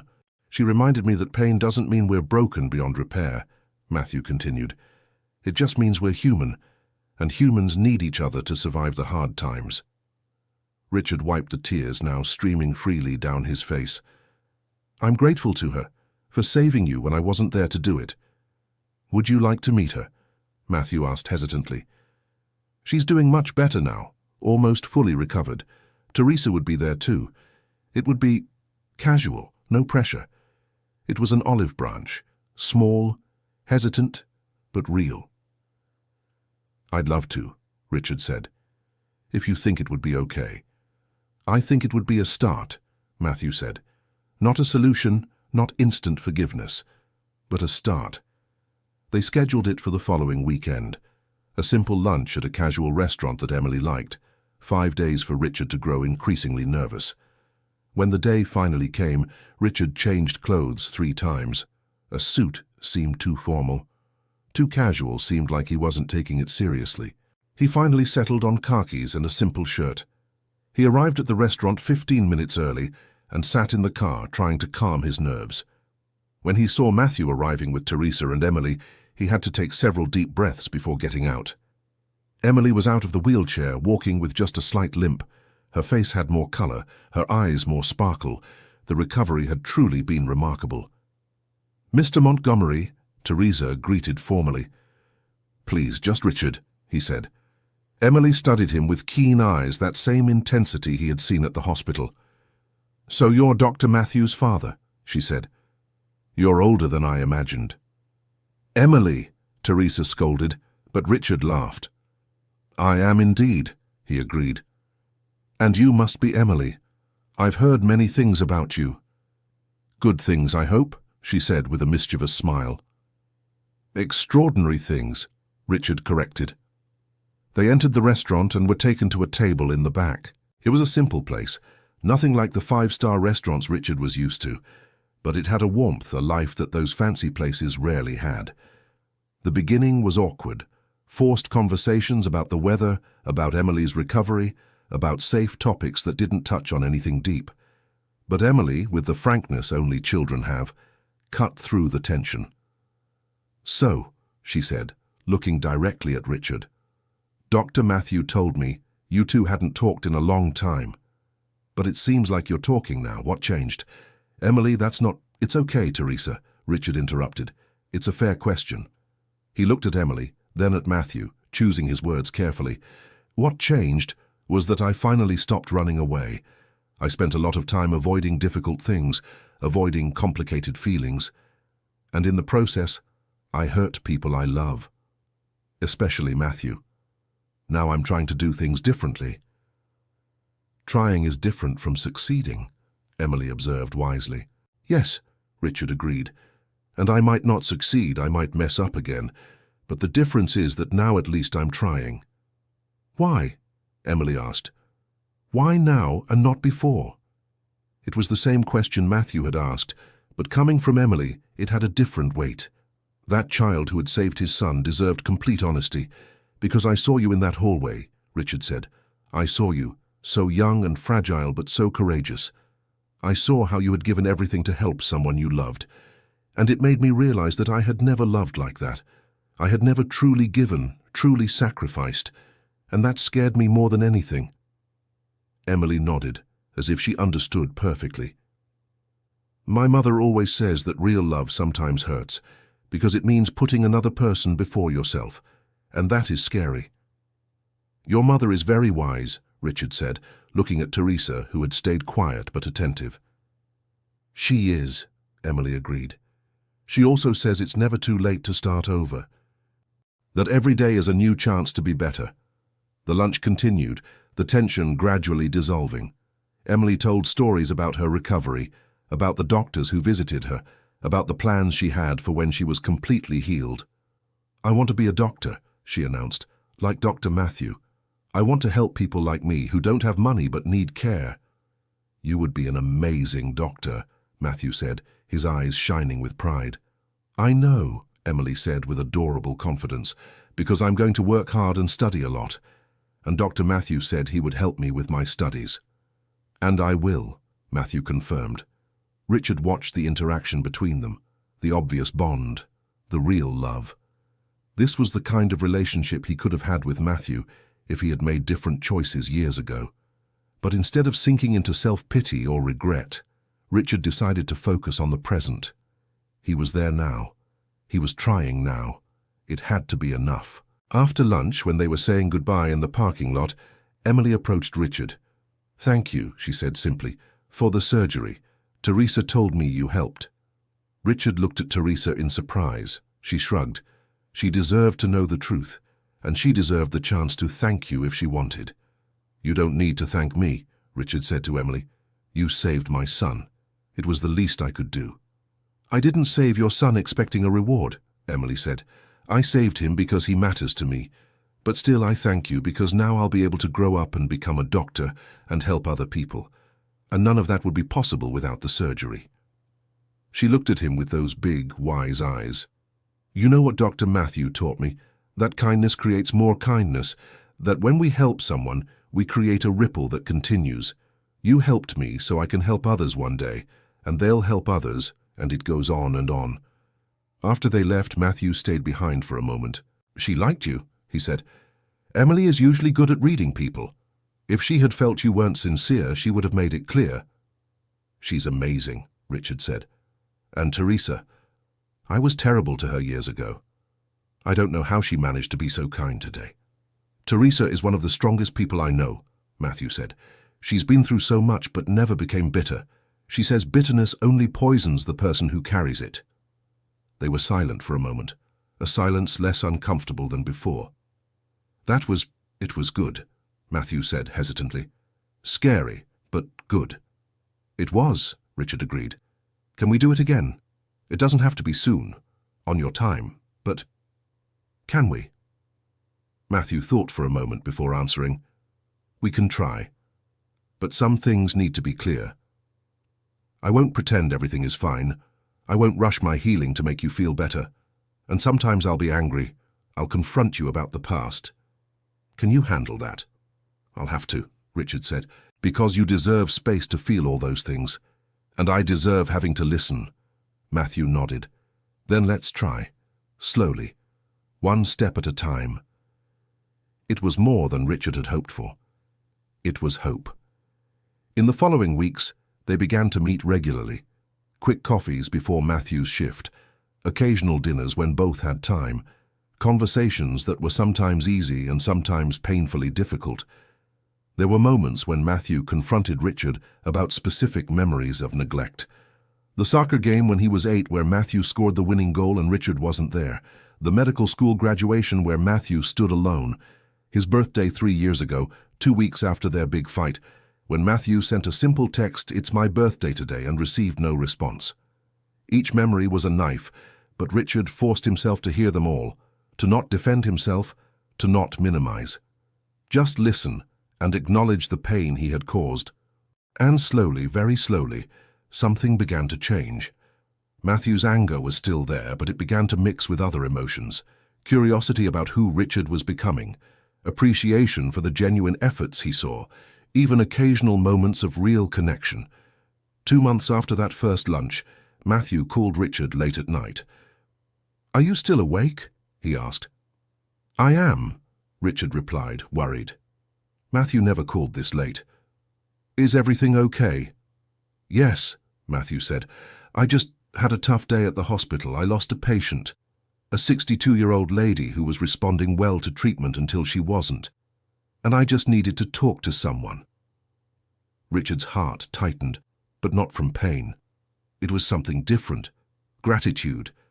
Matthew had chosen to talk to him during a difficult moment. "I'm sorry," Richard said. "Do you want to talk about it?" And Matthew talked. He talked about the patient, about her family, about how he had done everything right, but sometimes that wasn't enough.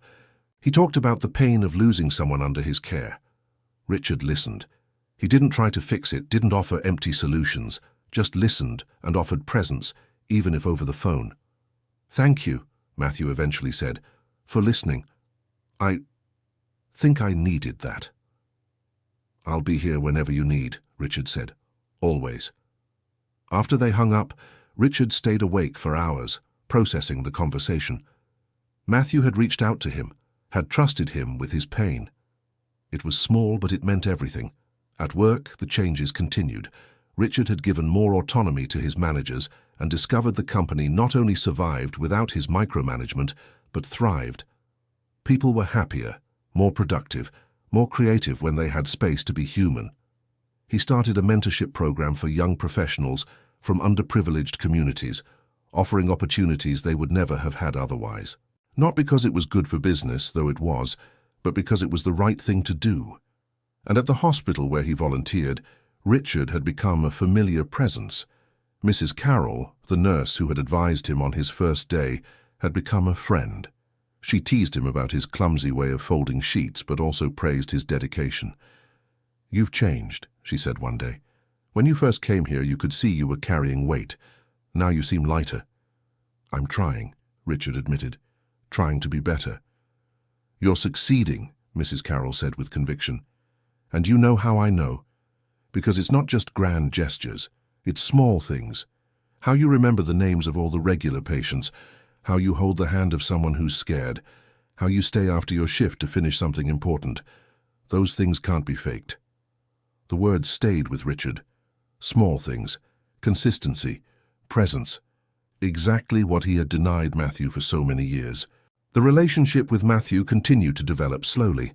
There were setbacks, days when Matthew was distant, when the weight of the past was too much to ignore. Richard learned to respect those moments, to give space when needed. But there were also advances. The day Matthew invited Richard to meet other doctors at the hospital, the day Richard told Matthew about his changes at work, and Matthew seemed genuinely proud.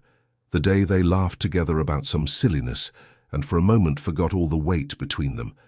3 months after the first lunch, Teresa called Richard. "Emily wants to have a party," she said, "to celebrate being completely recovered, and she wants you to come, if you feel comfortable, of course." "I'd love to," Richard said immediately. The party was in a simple community hall. There were balloons, homemade cake, and about 20 people, doctors who had cared for Emily, neighbors, friends from school. It was loud, chaotic, full of life. Richard arrived with a gift for Emily, not something extravagant, just a set of medical books for young people that Matthew had mentioned she would love. When Emily saw them, her eyes lit up. "They're perfect," she exclaimed. "Exactly what I wanted." During the party, Richard stayed mostly in the background, observing. He watched Emily running and playing with energy she hadn't had months ago. He watched Teresa talking with other parents, finally looking relaxed and happy. He watched Matthew mingling easily, clearly loved by everyone there, and he watched how everyone treated each other with such affection. It wasn't a wealthy community. Many there clearly struggled financially, but there was a wealth of connection, of mutual support, that Richard had never experienced in his elite circles. "Enjoying yourself?" Matthew appeared beside him. "Very much," Richard admitted. "This place is special." These people really care about each other. That's what community means, Matthew said. It's not about how much money you have, it's about showing up for each other. Later, when they were cutting the cake, Emily asked for everyone's attention. I want to thank everyone for coming, she said, her voice small but clear. This year was very difficult. There were moments when I was scared, moments when I didn't know if I would be okay. But you all helped me, each of you in some way. She looked specifically at Matthew.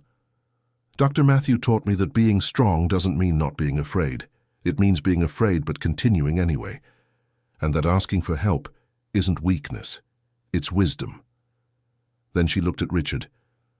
And I learned that people can change, that it's never too late to start over, that forgiveness isn't forgetting, but choosing not to let the past define the future. There were tears in many eyes in the room, including Richard's. After the party, when everyone was leaving, Richard helped clean up. Teresa tried to protest, but he insisted. You did all this by yourself, he said. The least I can do is help clean. While they stacked chairs and swept up confetti, Teresa spoke. Emily was right, you know, about change. I didn't think it was possible, but you really have changed. I'm trying, Richard said. Every day I'm trying. It shows, Teresa said, in how you look at Matthew now, like you actually see him. Not the disappointment you thought he was, but the extraordinary person he is. He was always extraordinary, Richard said. I was just too blind to see. After they finished cleaning, Matthew offered to walk Richard to his car. It was a good day, Matthew said as they walked. It was, Richard agreed. Emily is really well. It's amazing to see. Yeah, Matthew stopped beside Richard's car. You know, I spent a lot of time angry at you, and part of that anger is still there. I don't know if it will go away completely. Richard nodded, prepared for where this was going. But, Matthew continued, I'm starting to see that you're really trying, not perfectly. You still make mistakes, you still say the wrong things sometimes, but you're showing up, you're present, and that means something. It means everything, Richard said. Not everything, Matthew corrected. There's still a lot to process, a lot to work on. But it's a start, a real start. When Richard got home that night, for the first time in years, his house didn't feel empty. It was still physically empty, of course. It was still too big for one person. But there was hope now. The possibility that maybe it wasn't too late to build something real. In the following months, Richard continued making changes, not just with Matthew, but in his whole life. He cut back his work hours, delegated more, focused on quality instead of quantity in his businesses. He started therapy, something he had never considered before. The therapist, a woman in her 50s named Dr. Reynolds, had no mercy when confronting him about his patterns. You've spent your whole life believing your worth was in what you built, in what you owned, she said in one session. But human worth doesn't work that way. You have value simply by existing, by being human, not because of your achievements. It was a difficult concept for Richard to absorb. His entire identity had been built around achievements. Without them, who was he? You're a father, Dr. Reynolds said. You're a friend. You're a person who can choose kindness or cruelty every day. These things define you much more than any building you've ever constructed. Slowly, Richard began to integrate these ideas, and he noticed that the more he focused on real connections instead of professional success, the lighter he felt. Matthew noticed too. You seem different, he said during one of their regular dinners. More relaxed, less tense. I feel different, Richard admitted. Like I've been wearing heavy armor for years and finally took it off. What's it like? Matthew asked, genuinely curious. Scary, Richard admitted, but also liberating. I spent so much time trying to seem invincible, trying to have no weaknesses. Now I realize that only isolated me. That real vulnerability creates real connection. Matthew nodded thoughtfully. It's funny. In medicine, we learn that early, that admitting when we don't know something, when we need help, that doesn't make us weak. It makes us better doctors, better people. I should have learned from you, Richard said, instead of trying to teach you. Maybe we could learn from each other now, Matthew suggested. It was another step, another moment of openness. 6 months after that initial meeting at the hospital, something extraordinary happened. Matthew called and asked if Richard wanted to come to the hospital not as a visitor, but to see him work. "There's a family dealing with a difficult situation," Matthew explained. "The father is having trouble accepting his son's diagnosis. I thought maybe you could talk to him." Father to father. Richard felt the implicit trust in that request. Matthew believed he could help, that he had something of value to offer. At the hospital, Matthew introduced Richard to the family. The father was a man in his 40s, clearly devastated by his 12-year-old son's diagnosis of a chronic illness that would require lifestyle changes. "It's not fair," the man was saying, pacing back and forth. "He's just a child. He should be playing soccer, not stuck with treatments and medications." Richard recognized that anger, that refusal to accept reality. He had seen it in himself so many times. "You're right," Richard said. "It's not fair, and you have every right to be angry about it." The man looked at him, surprised by the validation. "But," Richard continued, "while you're busy being angry about the unfairness, your son is scared, and he needs you present, not lost in anger." "How would you know?" the man challenged. "Have you been through this?" Richard thought carefully before answering. "I went through something different but equally difficult. I spent years lost in my own expectations, my own vision of how things should be. And in the process, I lost precious time with my son. Time I'll never get back." He looked at Matthew, who was listening quietly. "Don't let the anger about the diagnosis steal the time you have with your son now. He needs you. Not the perfect you who has all the answers, just you, present and trying." The man processed this, tears finally falling. "I don't know how to do that. I don't know how to be strong for him when I'm so scared." "You don't need to be strong," Richard said. "You need to be honest, with him and with yourself. Strength comes from facing reality together, not from pretending everything's fine." Later, after the family had left to process, Matthew pulled Richard aside. That was really good, Dad. What you said to him, it helped." "Dad." Matthew had called him Dad, not Richard, not a formality. Dad. Richard felt emotion closing his throat. "I learned from the best possible mistakes," he said. "My own." "Even so," Matthew said. "You really reached him in a way I wasn't able to. Thank you for coming." That was a turning point. After that, Matthew occasionally asked Richard to speak with families who were struggling. Not always, but enough that Richard felt he was making a real difference. And in the process, he and Matthew continued to reconnect. It wasn't perfect. There were still tense moments. There were still wounds that reopened with certain comments or memories. But there were also genuine moments of connection, shared laughter, comfortable silences, deep conversations about life, meaning, purpose. 1 year after that day in the hospital corridor, Richard received an unexpected invitation. It was for Matthew's birthday. "I'm doing something small," the message said. "Just close people. Emily and Teresa will be there, some colleagues from the hospital, and I'd like you to be there too if you want." If you want. Richard held the invitation against his chest, tears flowing freely. On the day of the birthday, Richard arrived with a gift that had taken him weeks to choose. Not something expensive or extravagant, something personal. It was a photo album. Richard had searched through old boxes, scanning old photos of Matthew growing up, but he had also added recent photos from the last few months, lunches together, moments at the hospital, Emily's party, and in the front, he had written a letter. Different from the first one, less about apologies and more about gratitude. Gratitude for Matthew giving him a second chance, for having the courage to open up despite the pain, for being willing to build something new from what had been broken.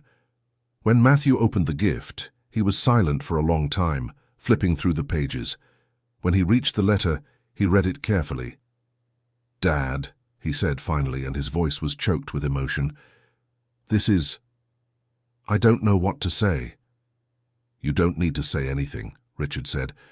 "I just wanted you to know that I value every moment we have now, that I don't take anything for granted."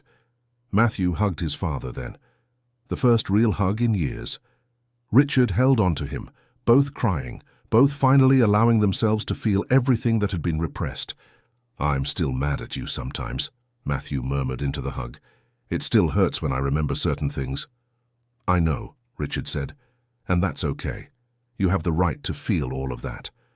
"But I'm also starting to forgive you," Matthew continued. "Not because you deserve it necessarily, but because I deserve peace, and forgiveness is more about freeing myself than about you." When they separated, both were visibly emotional. The other guests who had witnessed the moment respectfully pretended to be occupied with other things. The party continued, full of warmth and love. Richard observed his son surrounded by people who genuinely loved him, and for the first time he felt that perhaps he had a place there too. Not the central role a father should have had all these years, but a place, an accepted presence, if not yet completely comfortable. Emily, now 13 and flourishing, came to sit with Richard during a quiet moment. "Can I tell you a secret?" she asked, her eyes shining with a wisdom beyond her years. "Of course," Richard replied. "When I first saw you in that hallway, I thought you were the worst person in the world," she admitted bluntly.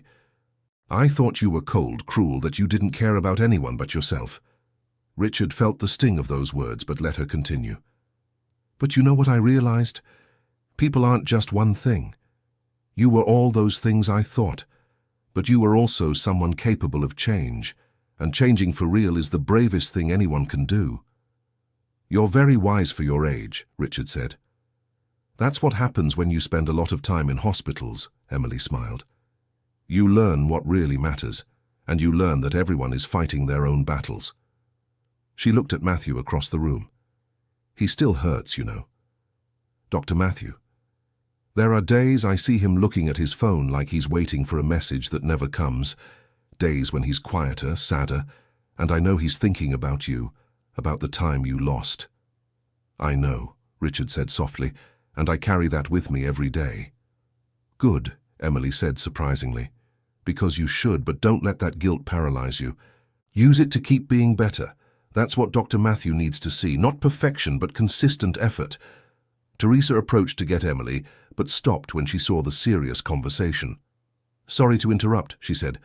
"Emily, we need to go soon. School starts early tomorrow." "I'm coming, Mum."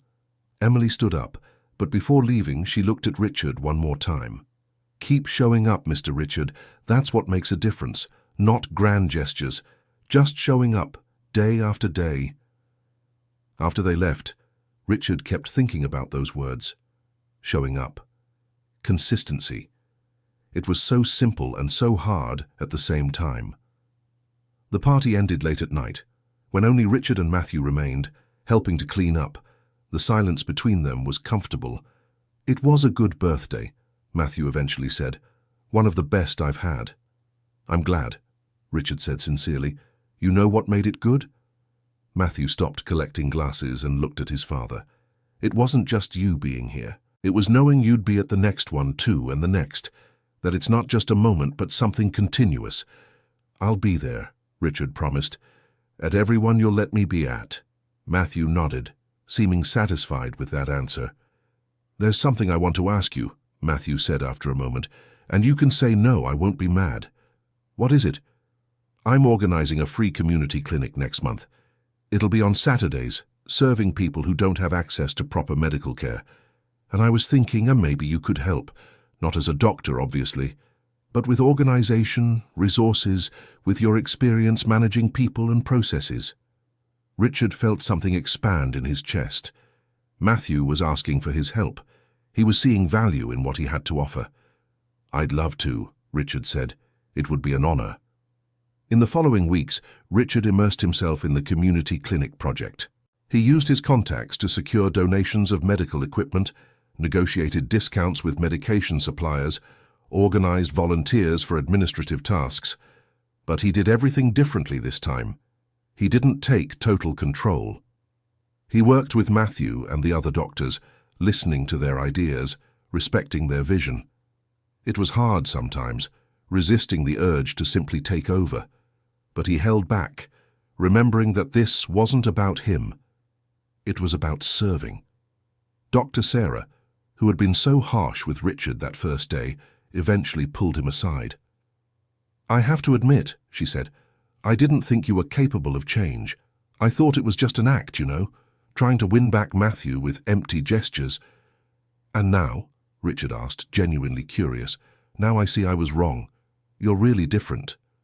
The way you treat people, how you listen instead of just giving orders. It's real." "Thank you," Richard said. "That means a lot coming from you." "Don't thank me yet," Sarah said with a half smile. "I'm still keeping an eye on you. Matthew is like a brother to me. If you hurt him again, you'll have to deal with me." "Fair enough," Richard agreed. On the day of the community clinic's opening, Richard arrived early to help prepare.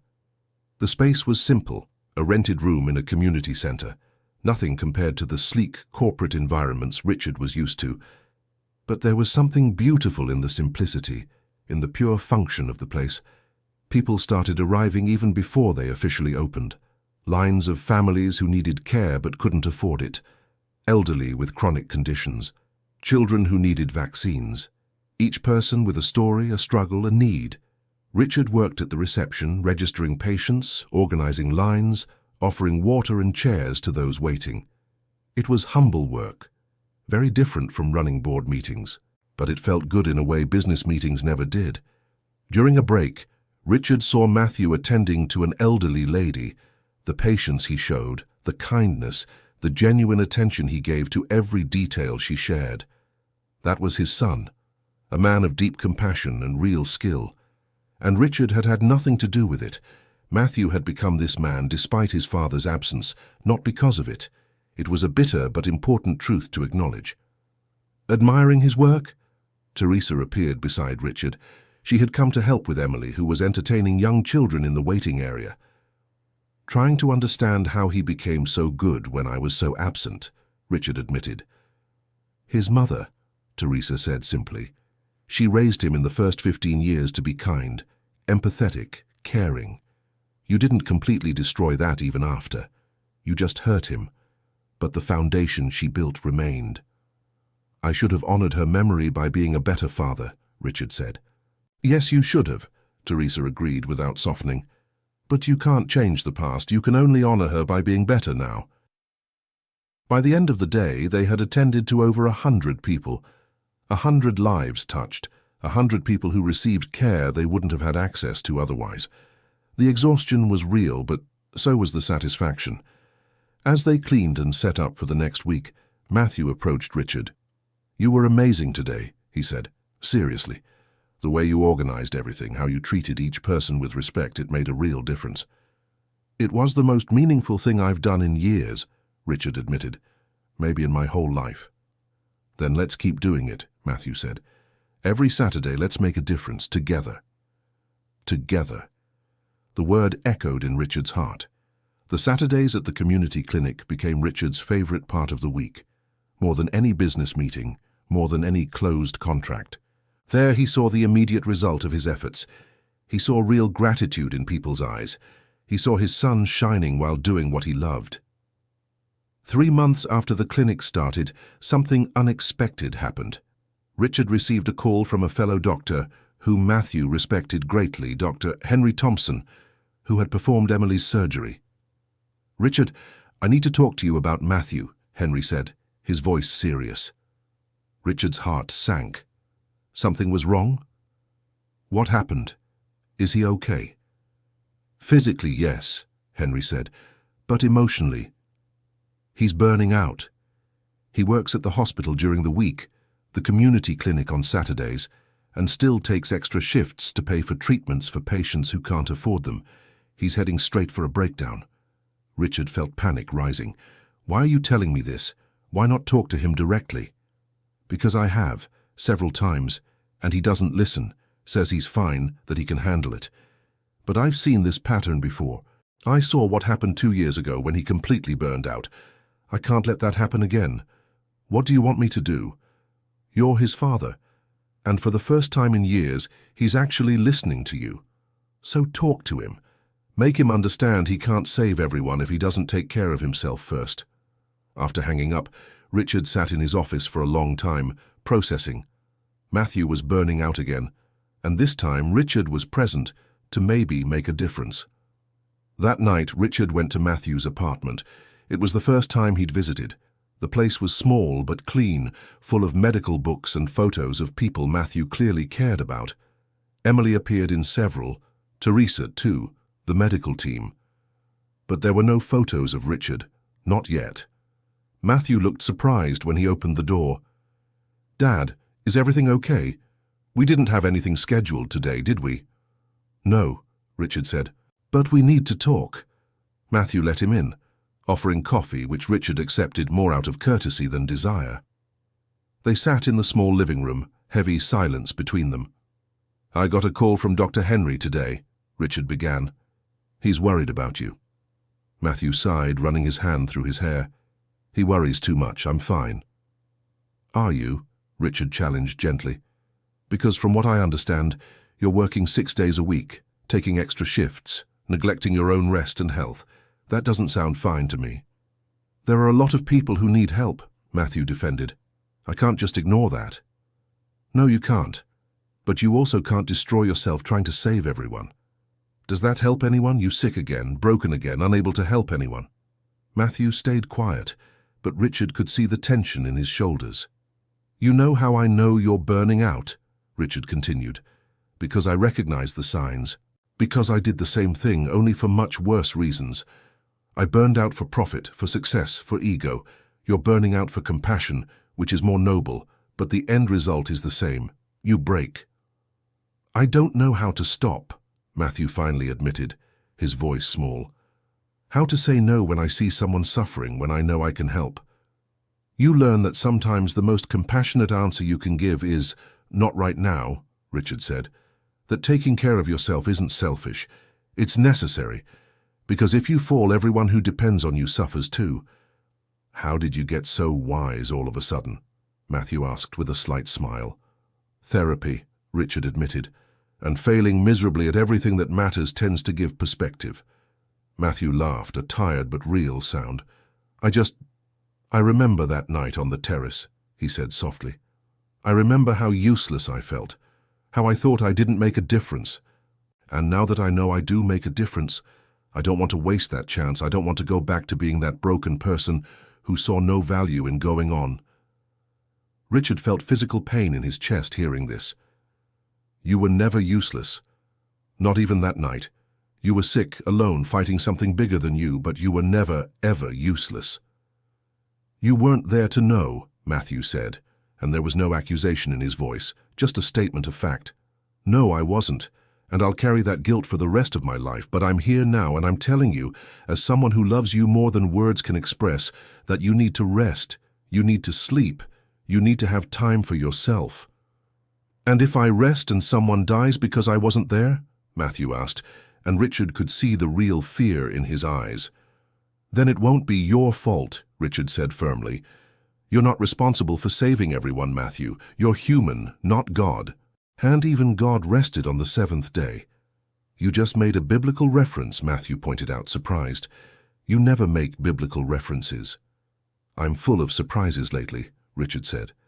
They stayed silent for a moment before Matthew spoke again. "You're right, I know you are. It's just hard, especially because so many people don't have the option to rest. Teresa works 2 jobs to survive. Emily spent years in treatments without breaks. How can I rest when they can't?"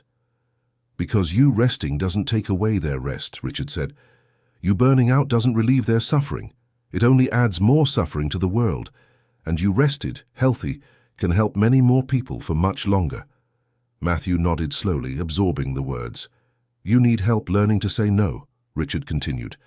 "Let me help with the community clinic. I can take on more administrative responsibilities.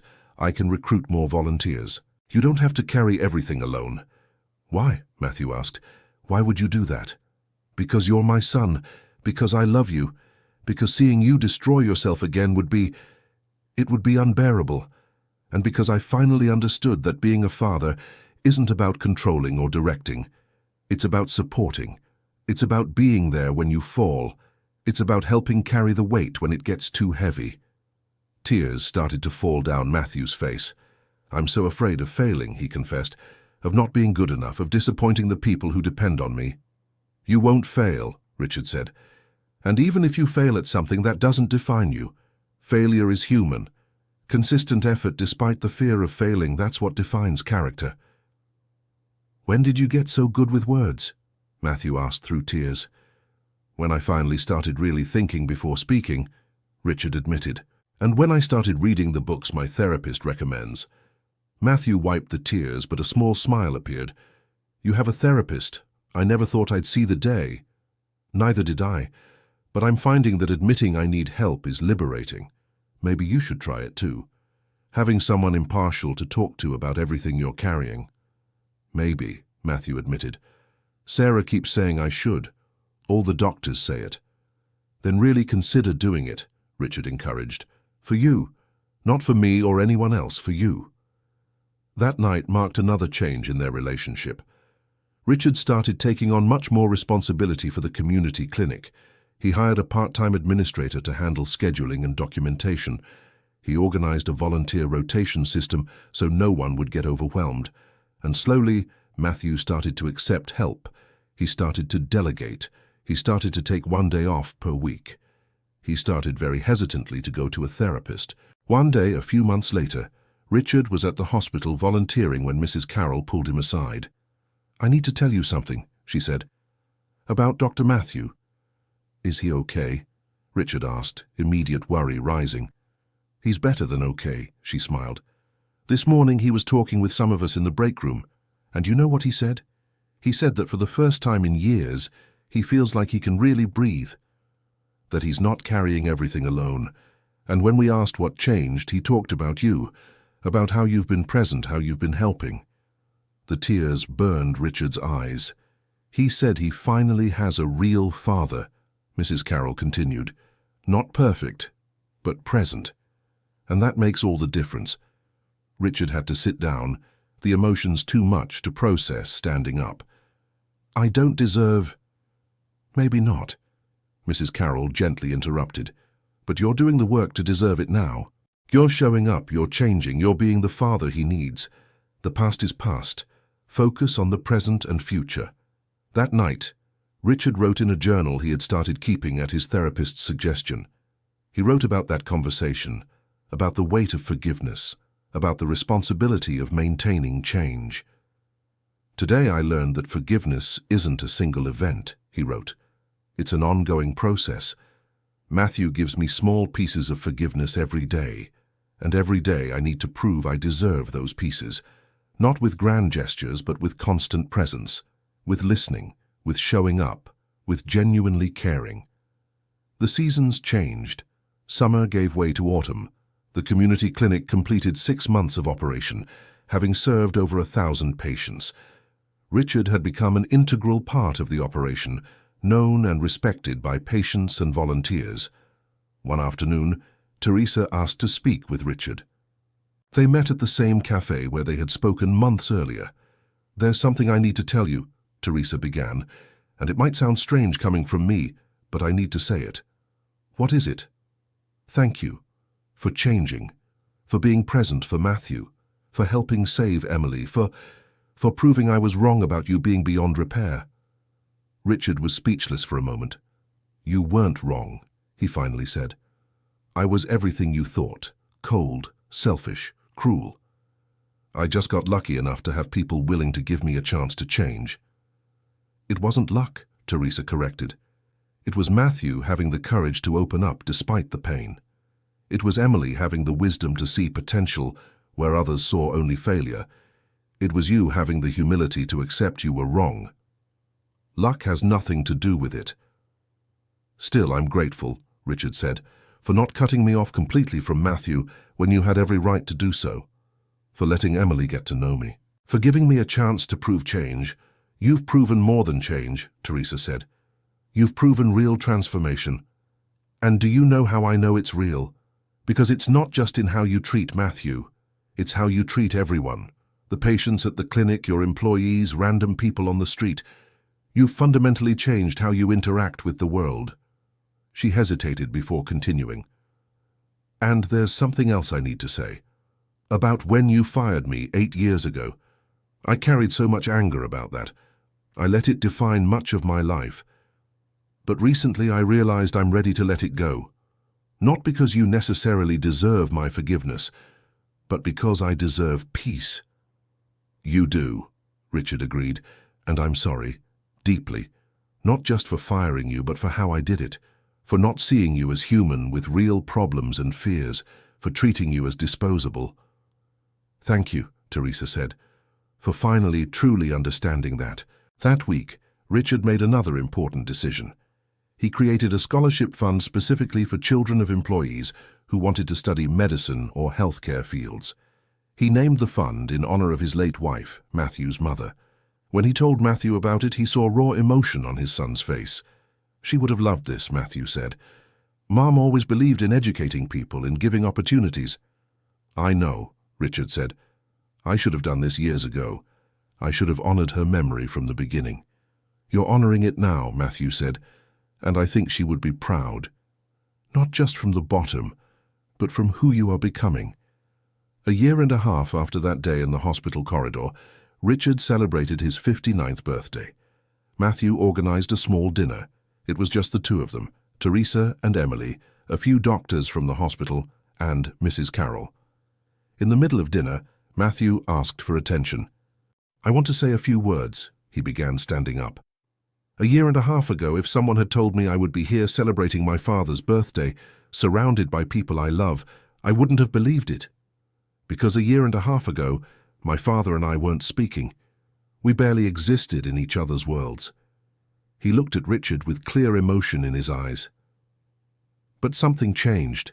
He changed, not perfectly. There are still moments where he says the wrong thing, where his old instincts come out. But the difference is that now he recognizes those moments. He apologizes. He tries to do better. And in the process, I discovered something. I discovered that I have a father. Not the father I should have had my whole life, but a father nonetheless. Someone who is learning to love me the way I need to be loved. Someone who is present.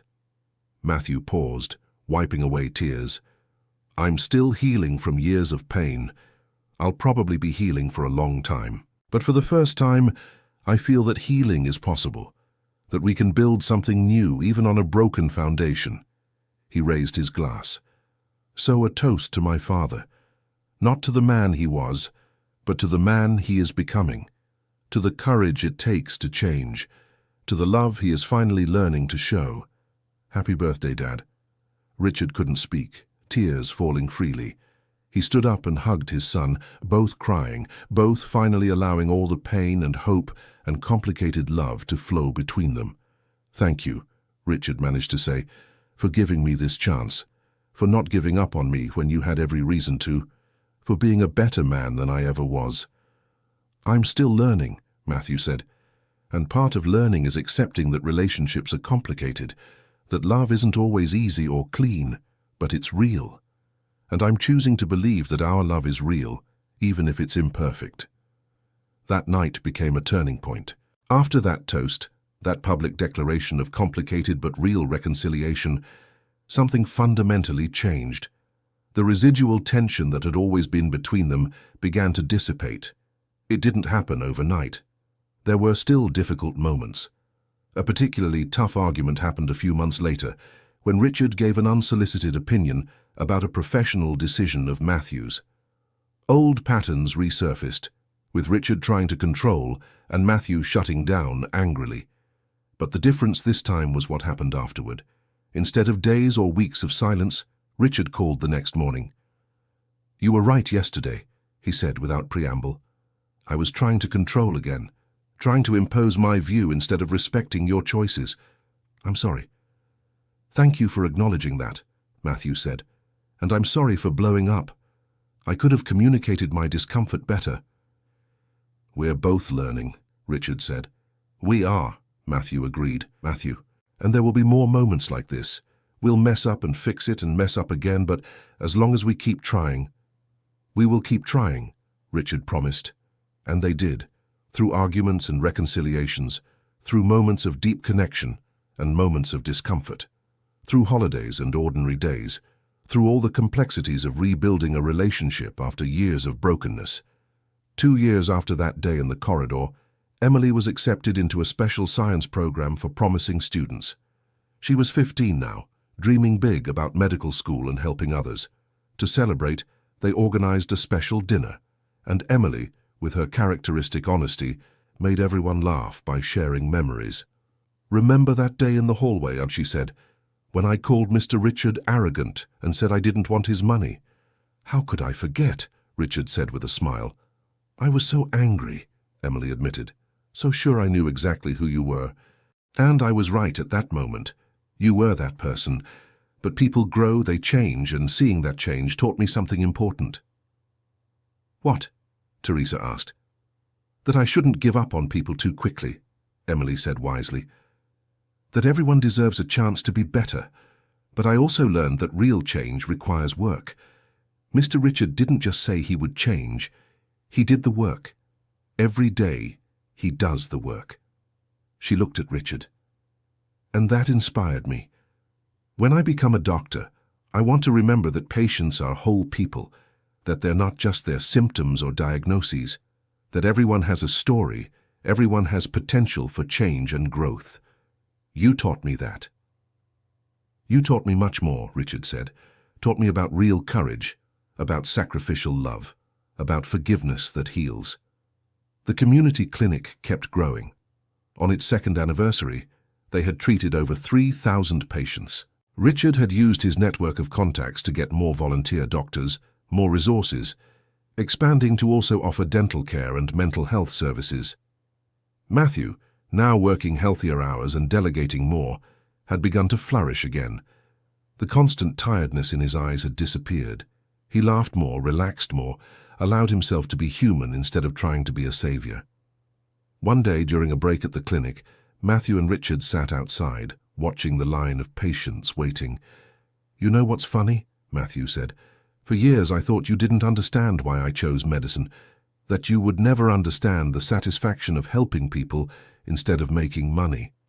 "And I didn't understand," Richard admitted, "truly didn't understand. But now you do," Matthew observed. "I see it in you, in how you interact with patients here. You finally understand." "I understand," Richard confirmed. "And I realize now that you always knew something that took me 58 years to learn. That real purpose comes from connection, from service, from making a tangible difference in real people's lives. Money and success are empty without that." "So was it worth it?" Matthew asked. "All the hard work of rebuilding our relationship, all the pain of confronting the past?" "Every second," Richard said without hesitation. "Even if you had never completely forgiven me, it would have been worth it to make me a better person. But having you back in my life, having this connection, that's the greatest wealth I've ever had." They sat in comfortable silence, watching the clinic's activity. "There's something I want to give you," Matthew said eventually, pulling an envelope from his pocket. "I was waiting for the right moment." Richard opened the envelope. Inside was a photo. It was of him and Matthew at the clinic, working side by side. Richard didn't even know anyone had taken it, but it captured a perfect moment, both of them focused, united in common purpose. And on the back of the photo, Matthew had written, "Father and son, finally together in what matters. With love, Matthew." Richard held the photo to his chest, completely moved. "I'll keep this forever," he managed to say. "I know," Matthew smiled, "because you've changed. The Richard from 3 years ago would have thrown this in a box and forgotten it. But you now, I know you'll put it in a special place and actually look at it, actually value it." "I'll put it on my desk," Richard said, "where I can see it every day and remember what really matters." The seasons kept changing. 3 years after that day in the hallway, Richard made a decision that shocked everyone who knew him. He sold his company. It wasn't an easy or quick decision. It took months of consideration, conversations with advisors, deep analysis. But in the end, Richard realized he was ready to let go. The company had been his identity for so long, but it wasn't anymore. With money from the sale, he created a foundation dedicated to expanding access to medical care in underprivileged communities. He used his business experience to structure the organization sustainably, but left medical decisions to doctors, including Matthew. "Are you sure about this?" Matthew asked when Richard told him about the decision. "This company was everything to you." "It wasn't everything," Richard corrected. "I thought it was, but I was wrong. You are everything. This new mission is everything. Making a real difference is everything. The company was just brick and mortar. This is a real legacy." The foundation became Richard's full-time work. He dove in with the same intensity he had applied to business, but this time for the right reasons. Not for profit or ego, but for genuine impact. And in the process, he and Matthew developed a real partnership. They worked together on projects, challenged each other's ideas with respect, collaborated as equals. The father-son dynamic was still there, but it had evolved to also include friendship and professional partnership. Teresa, who had continued working in cleaning services despite Richard offering help several times, eventually accepted a position at the foundation helping with community outreach. She had connections and understanding of the communities they wanted to serve that no one else had. And Emily, flourishing in her studies, began interning with the foundation during summers and weekends. At 17, she had a maturity and passion that impressed everyone around her. One day, 4 years after that initial meeting, Richard, Matthew, Teresa, and Emily were together, reviewing plans to expand the foundation to other cities. "Do you realize what we are?" Emily said suddenly. Everyone looked at her. "A family," she said simply. "Unconventional, not traditional, but a family nonetheless. People who care about each other, who show up, who work together for something bigger." Teresa wiped away tears, Matthew smiled, and Richard felt his heart so full it almost hurt. "You're right," he said. "You've become my family. The family I chose through actions, not just blood or obligation, and I'm grateful every day for each of you." "Even when I annoy you?" Matthew teased. "Especially when you annoy me," Richard said with a smile.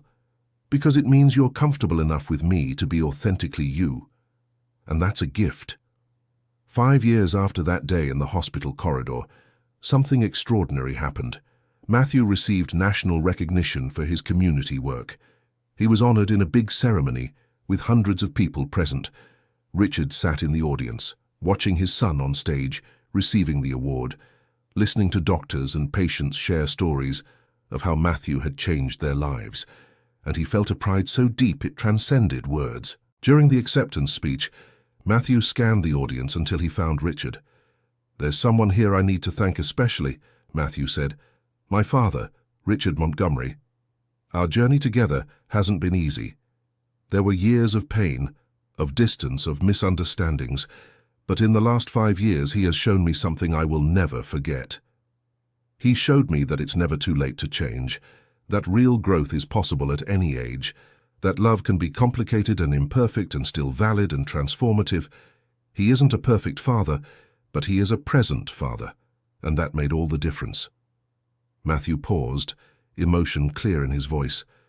"So, Dad, thank you for not giving up when it would have been easier, for doing the hard work of real change, for showing up day after day even when it was difficult. You taught me that forgiveness is a journey, not a destination, and I'm grateful we're walking this journey together."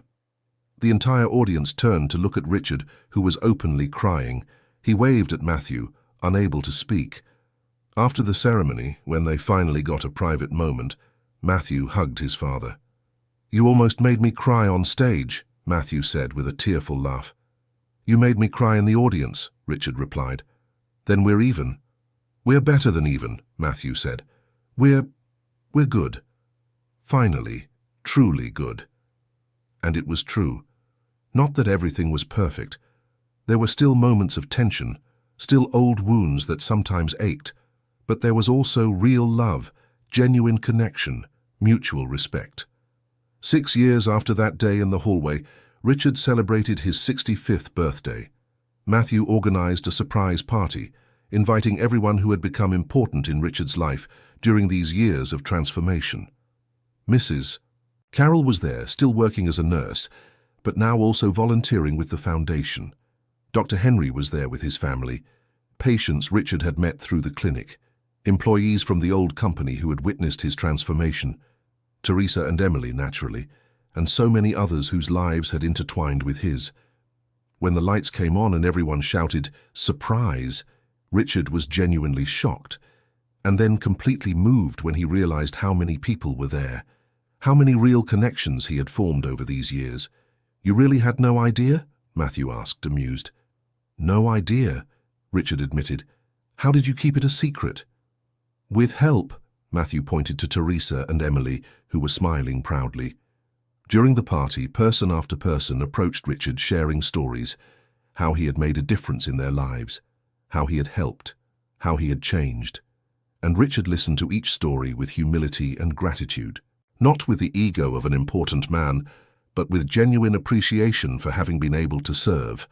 At the end of the night, when most guests had left, only Matthew, Teresa, Emily, and a few close ones remained. "I have a gift for you," Matthew said, handing over a simply wrapped box. Richard opened it carefully. Inside was a photo album, but not old photos. They were photos from the last 6 years, of him and Matthew at the clinic, of him helping patients, of him laughing with Teresa and Emily, of him working at the foundation. Moments captured over the years that showed the journey of transformation. And on the first page, Matthew had written, "To the man who proved it's never too late to start over. To the father I found at 57, to my friend, my partner, my proof that real change is possible. With love and deep respect, Matthew." Richard couldn't hold back the tears. He hugged his son, both crying, both grateful for the difficult but transformative path they had walked together. "Thank you," Richard whispered, "for giving me a chance to be a father, for not giving up when I deserved to be given up on, for believing I could change when even I didn't believe." "You did the work," Matthew said. "I just opened the door. You're the one who walked through and kept walking, day after day. And I'll keep walking," Richard promised. "For the rest of my life, I'll keep being better, doing better, loving better." Emily, now a young woman of 18 about to enter medical school, joined the hug. "Family hug group," she announced. "Teresa, come on." Teresa laughed but joined, and there they stood, this unlikely group that had become family through pain, forgiveness, and love. When they finally separated, they were all laughing through tears. "You know what I realized?" Teresa said. 6 years ago, if someone had told me we'd be here together like this, I would have thought it impossible. But here we are. Proving that miracles happen," Emily added. "Not miracles," Richard corrected gently. "Hard work, consistent choices, showing up even when it's difficult. That's not a miracle, it's love in action." Years kept passing. The foundation grew, impacting thousands of lives. Matthew continued doing incredible work, now with a healthy work-life balance. Teresa flourished in her role, finally having stability and purpose, and Emily entered medical school, shining as everyone knew she would. Richard, now 70 years old, remained active, but had learned to slow down, to appreciate quiet moments, to value quality over quantity in everything. He and Matthew had weekly dinners, a tradition they had maintained for years. Sometimes they talked about work, sometimes about life, sometimes about nothing in particular. But they were always present for each other. One evening, during one of these dinners, Matthew said something that stayed with Richard. "You know what makes me proudest of you?" Matthew said. "It's not the foundation, though it's amazing. It's not all the money you donated or people you helped, though that matters." "What is it then?" Richard asked. "It's that you changed and stayed changed," Matthew said. "It would be easy to fall back into old patterns, especially when things get tough, but you didn't. Year after year you remained committed to being better, and that is extraordinary." "I had good motivation," Richard said. "You, this family we built, the life I have now compared to the empty life I had before. Why would I go back to that?" "Some people do," Matthew said. "Because change is hard. Maintaining change is even harder. But you did." "I still do," Richard said. "I still work on it every day. I still go to therapy. I still read. I still try to grow. Because I know the moment I stop is the moment I start to regress." "And that's why it works," Matthew said with a smile. That night, when Richard arrived home, he looked around. The house was still large, but it no longer felt empty. The walls had photos of people he loved. The shelves had gifts from meaningful moments. There was life there now. Memories. Love. He picked up the album Matthew had given him years ago and slowly flipped through it. Each photo told a story of transformation, of a broken man becoming whole, of an absent father becoming present, of a person focused on success becoming focused on meaning. And Richard felt grateful, not just for the journey, but for everyone who had walked with him. For Matthew, who had the courage to give him a chance. For Emily, who showed him what sacrificial love really means. For Teresa, who offered forgiveness when she had every right to remain bitter. For all the doctors, patients, staff who witnessed and supported his transformation. He picked up a pen and paper, feeling the need to capture his thoughts. He wrote a letter to himself, to read in moments when he doubted or struggled. Today, I am 70 years old. I spent the first 57 living for all the wrong reasons, but in recent years, I have lived for the right reasons. And if I could go back, I would change everything. I would be present from the beginning for Matthew. I would treat employees with respect from the very start. I would prioritize people over profit from day one, but I cannot go back. I can only move forward. And I choose to move forward with gratitude for every chance to do better, with a commitment to keep growing, with deep love for the family I chose and that chose me back. If you are reading this in a moment of doubt, remember, change is possible. Forgiveness is possible. Starting over is possible. It doesn't matter how old you are or how much time you lost. What matters is what you do now, today, in this moment. Show up, be present, love genuinely, forgive when you can, ask for forgiveness when you need to. And never ever stop trying to be better. Richard stored the letter in a special place where he could return when he needed to remember.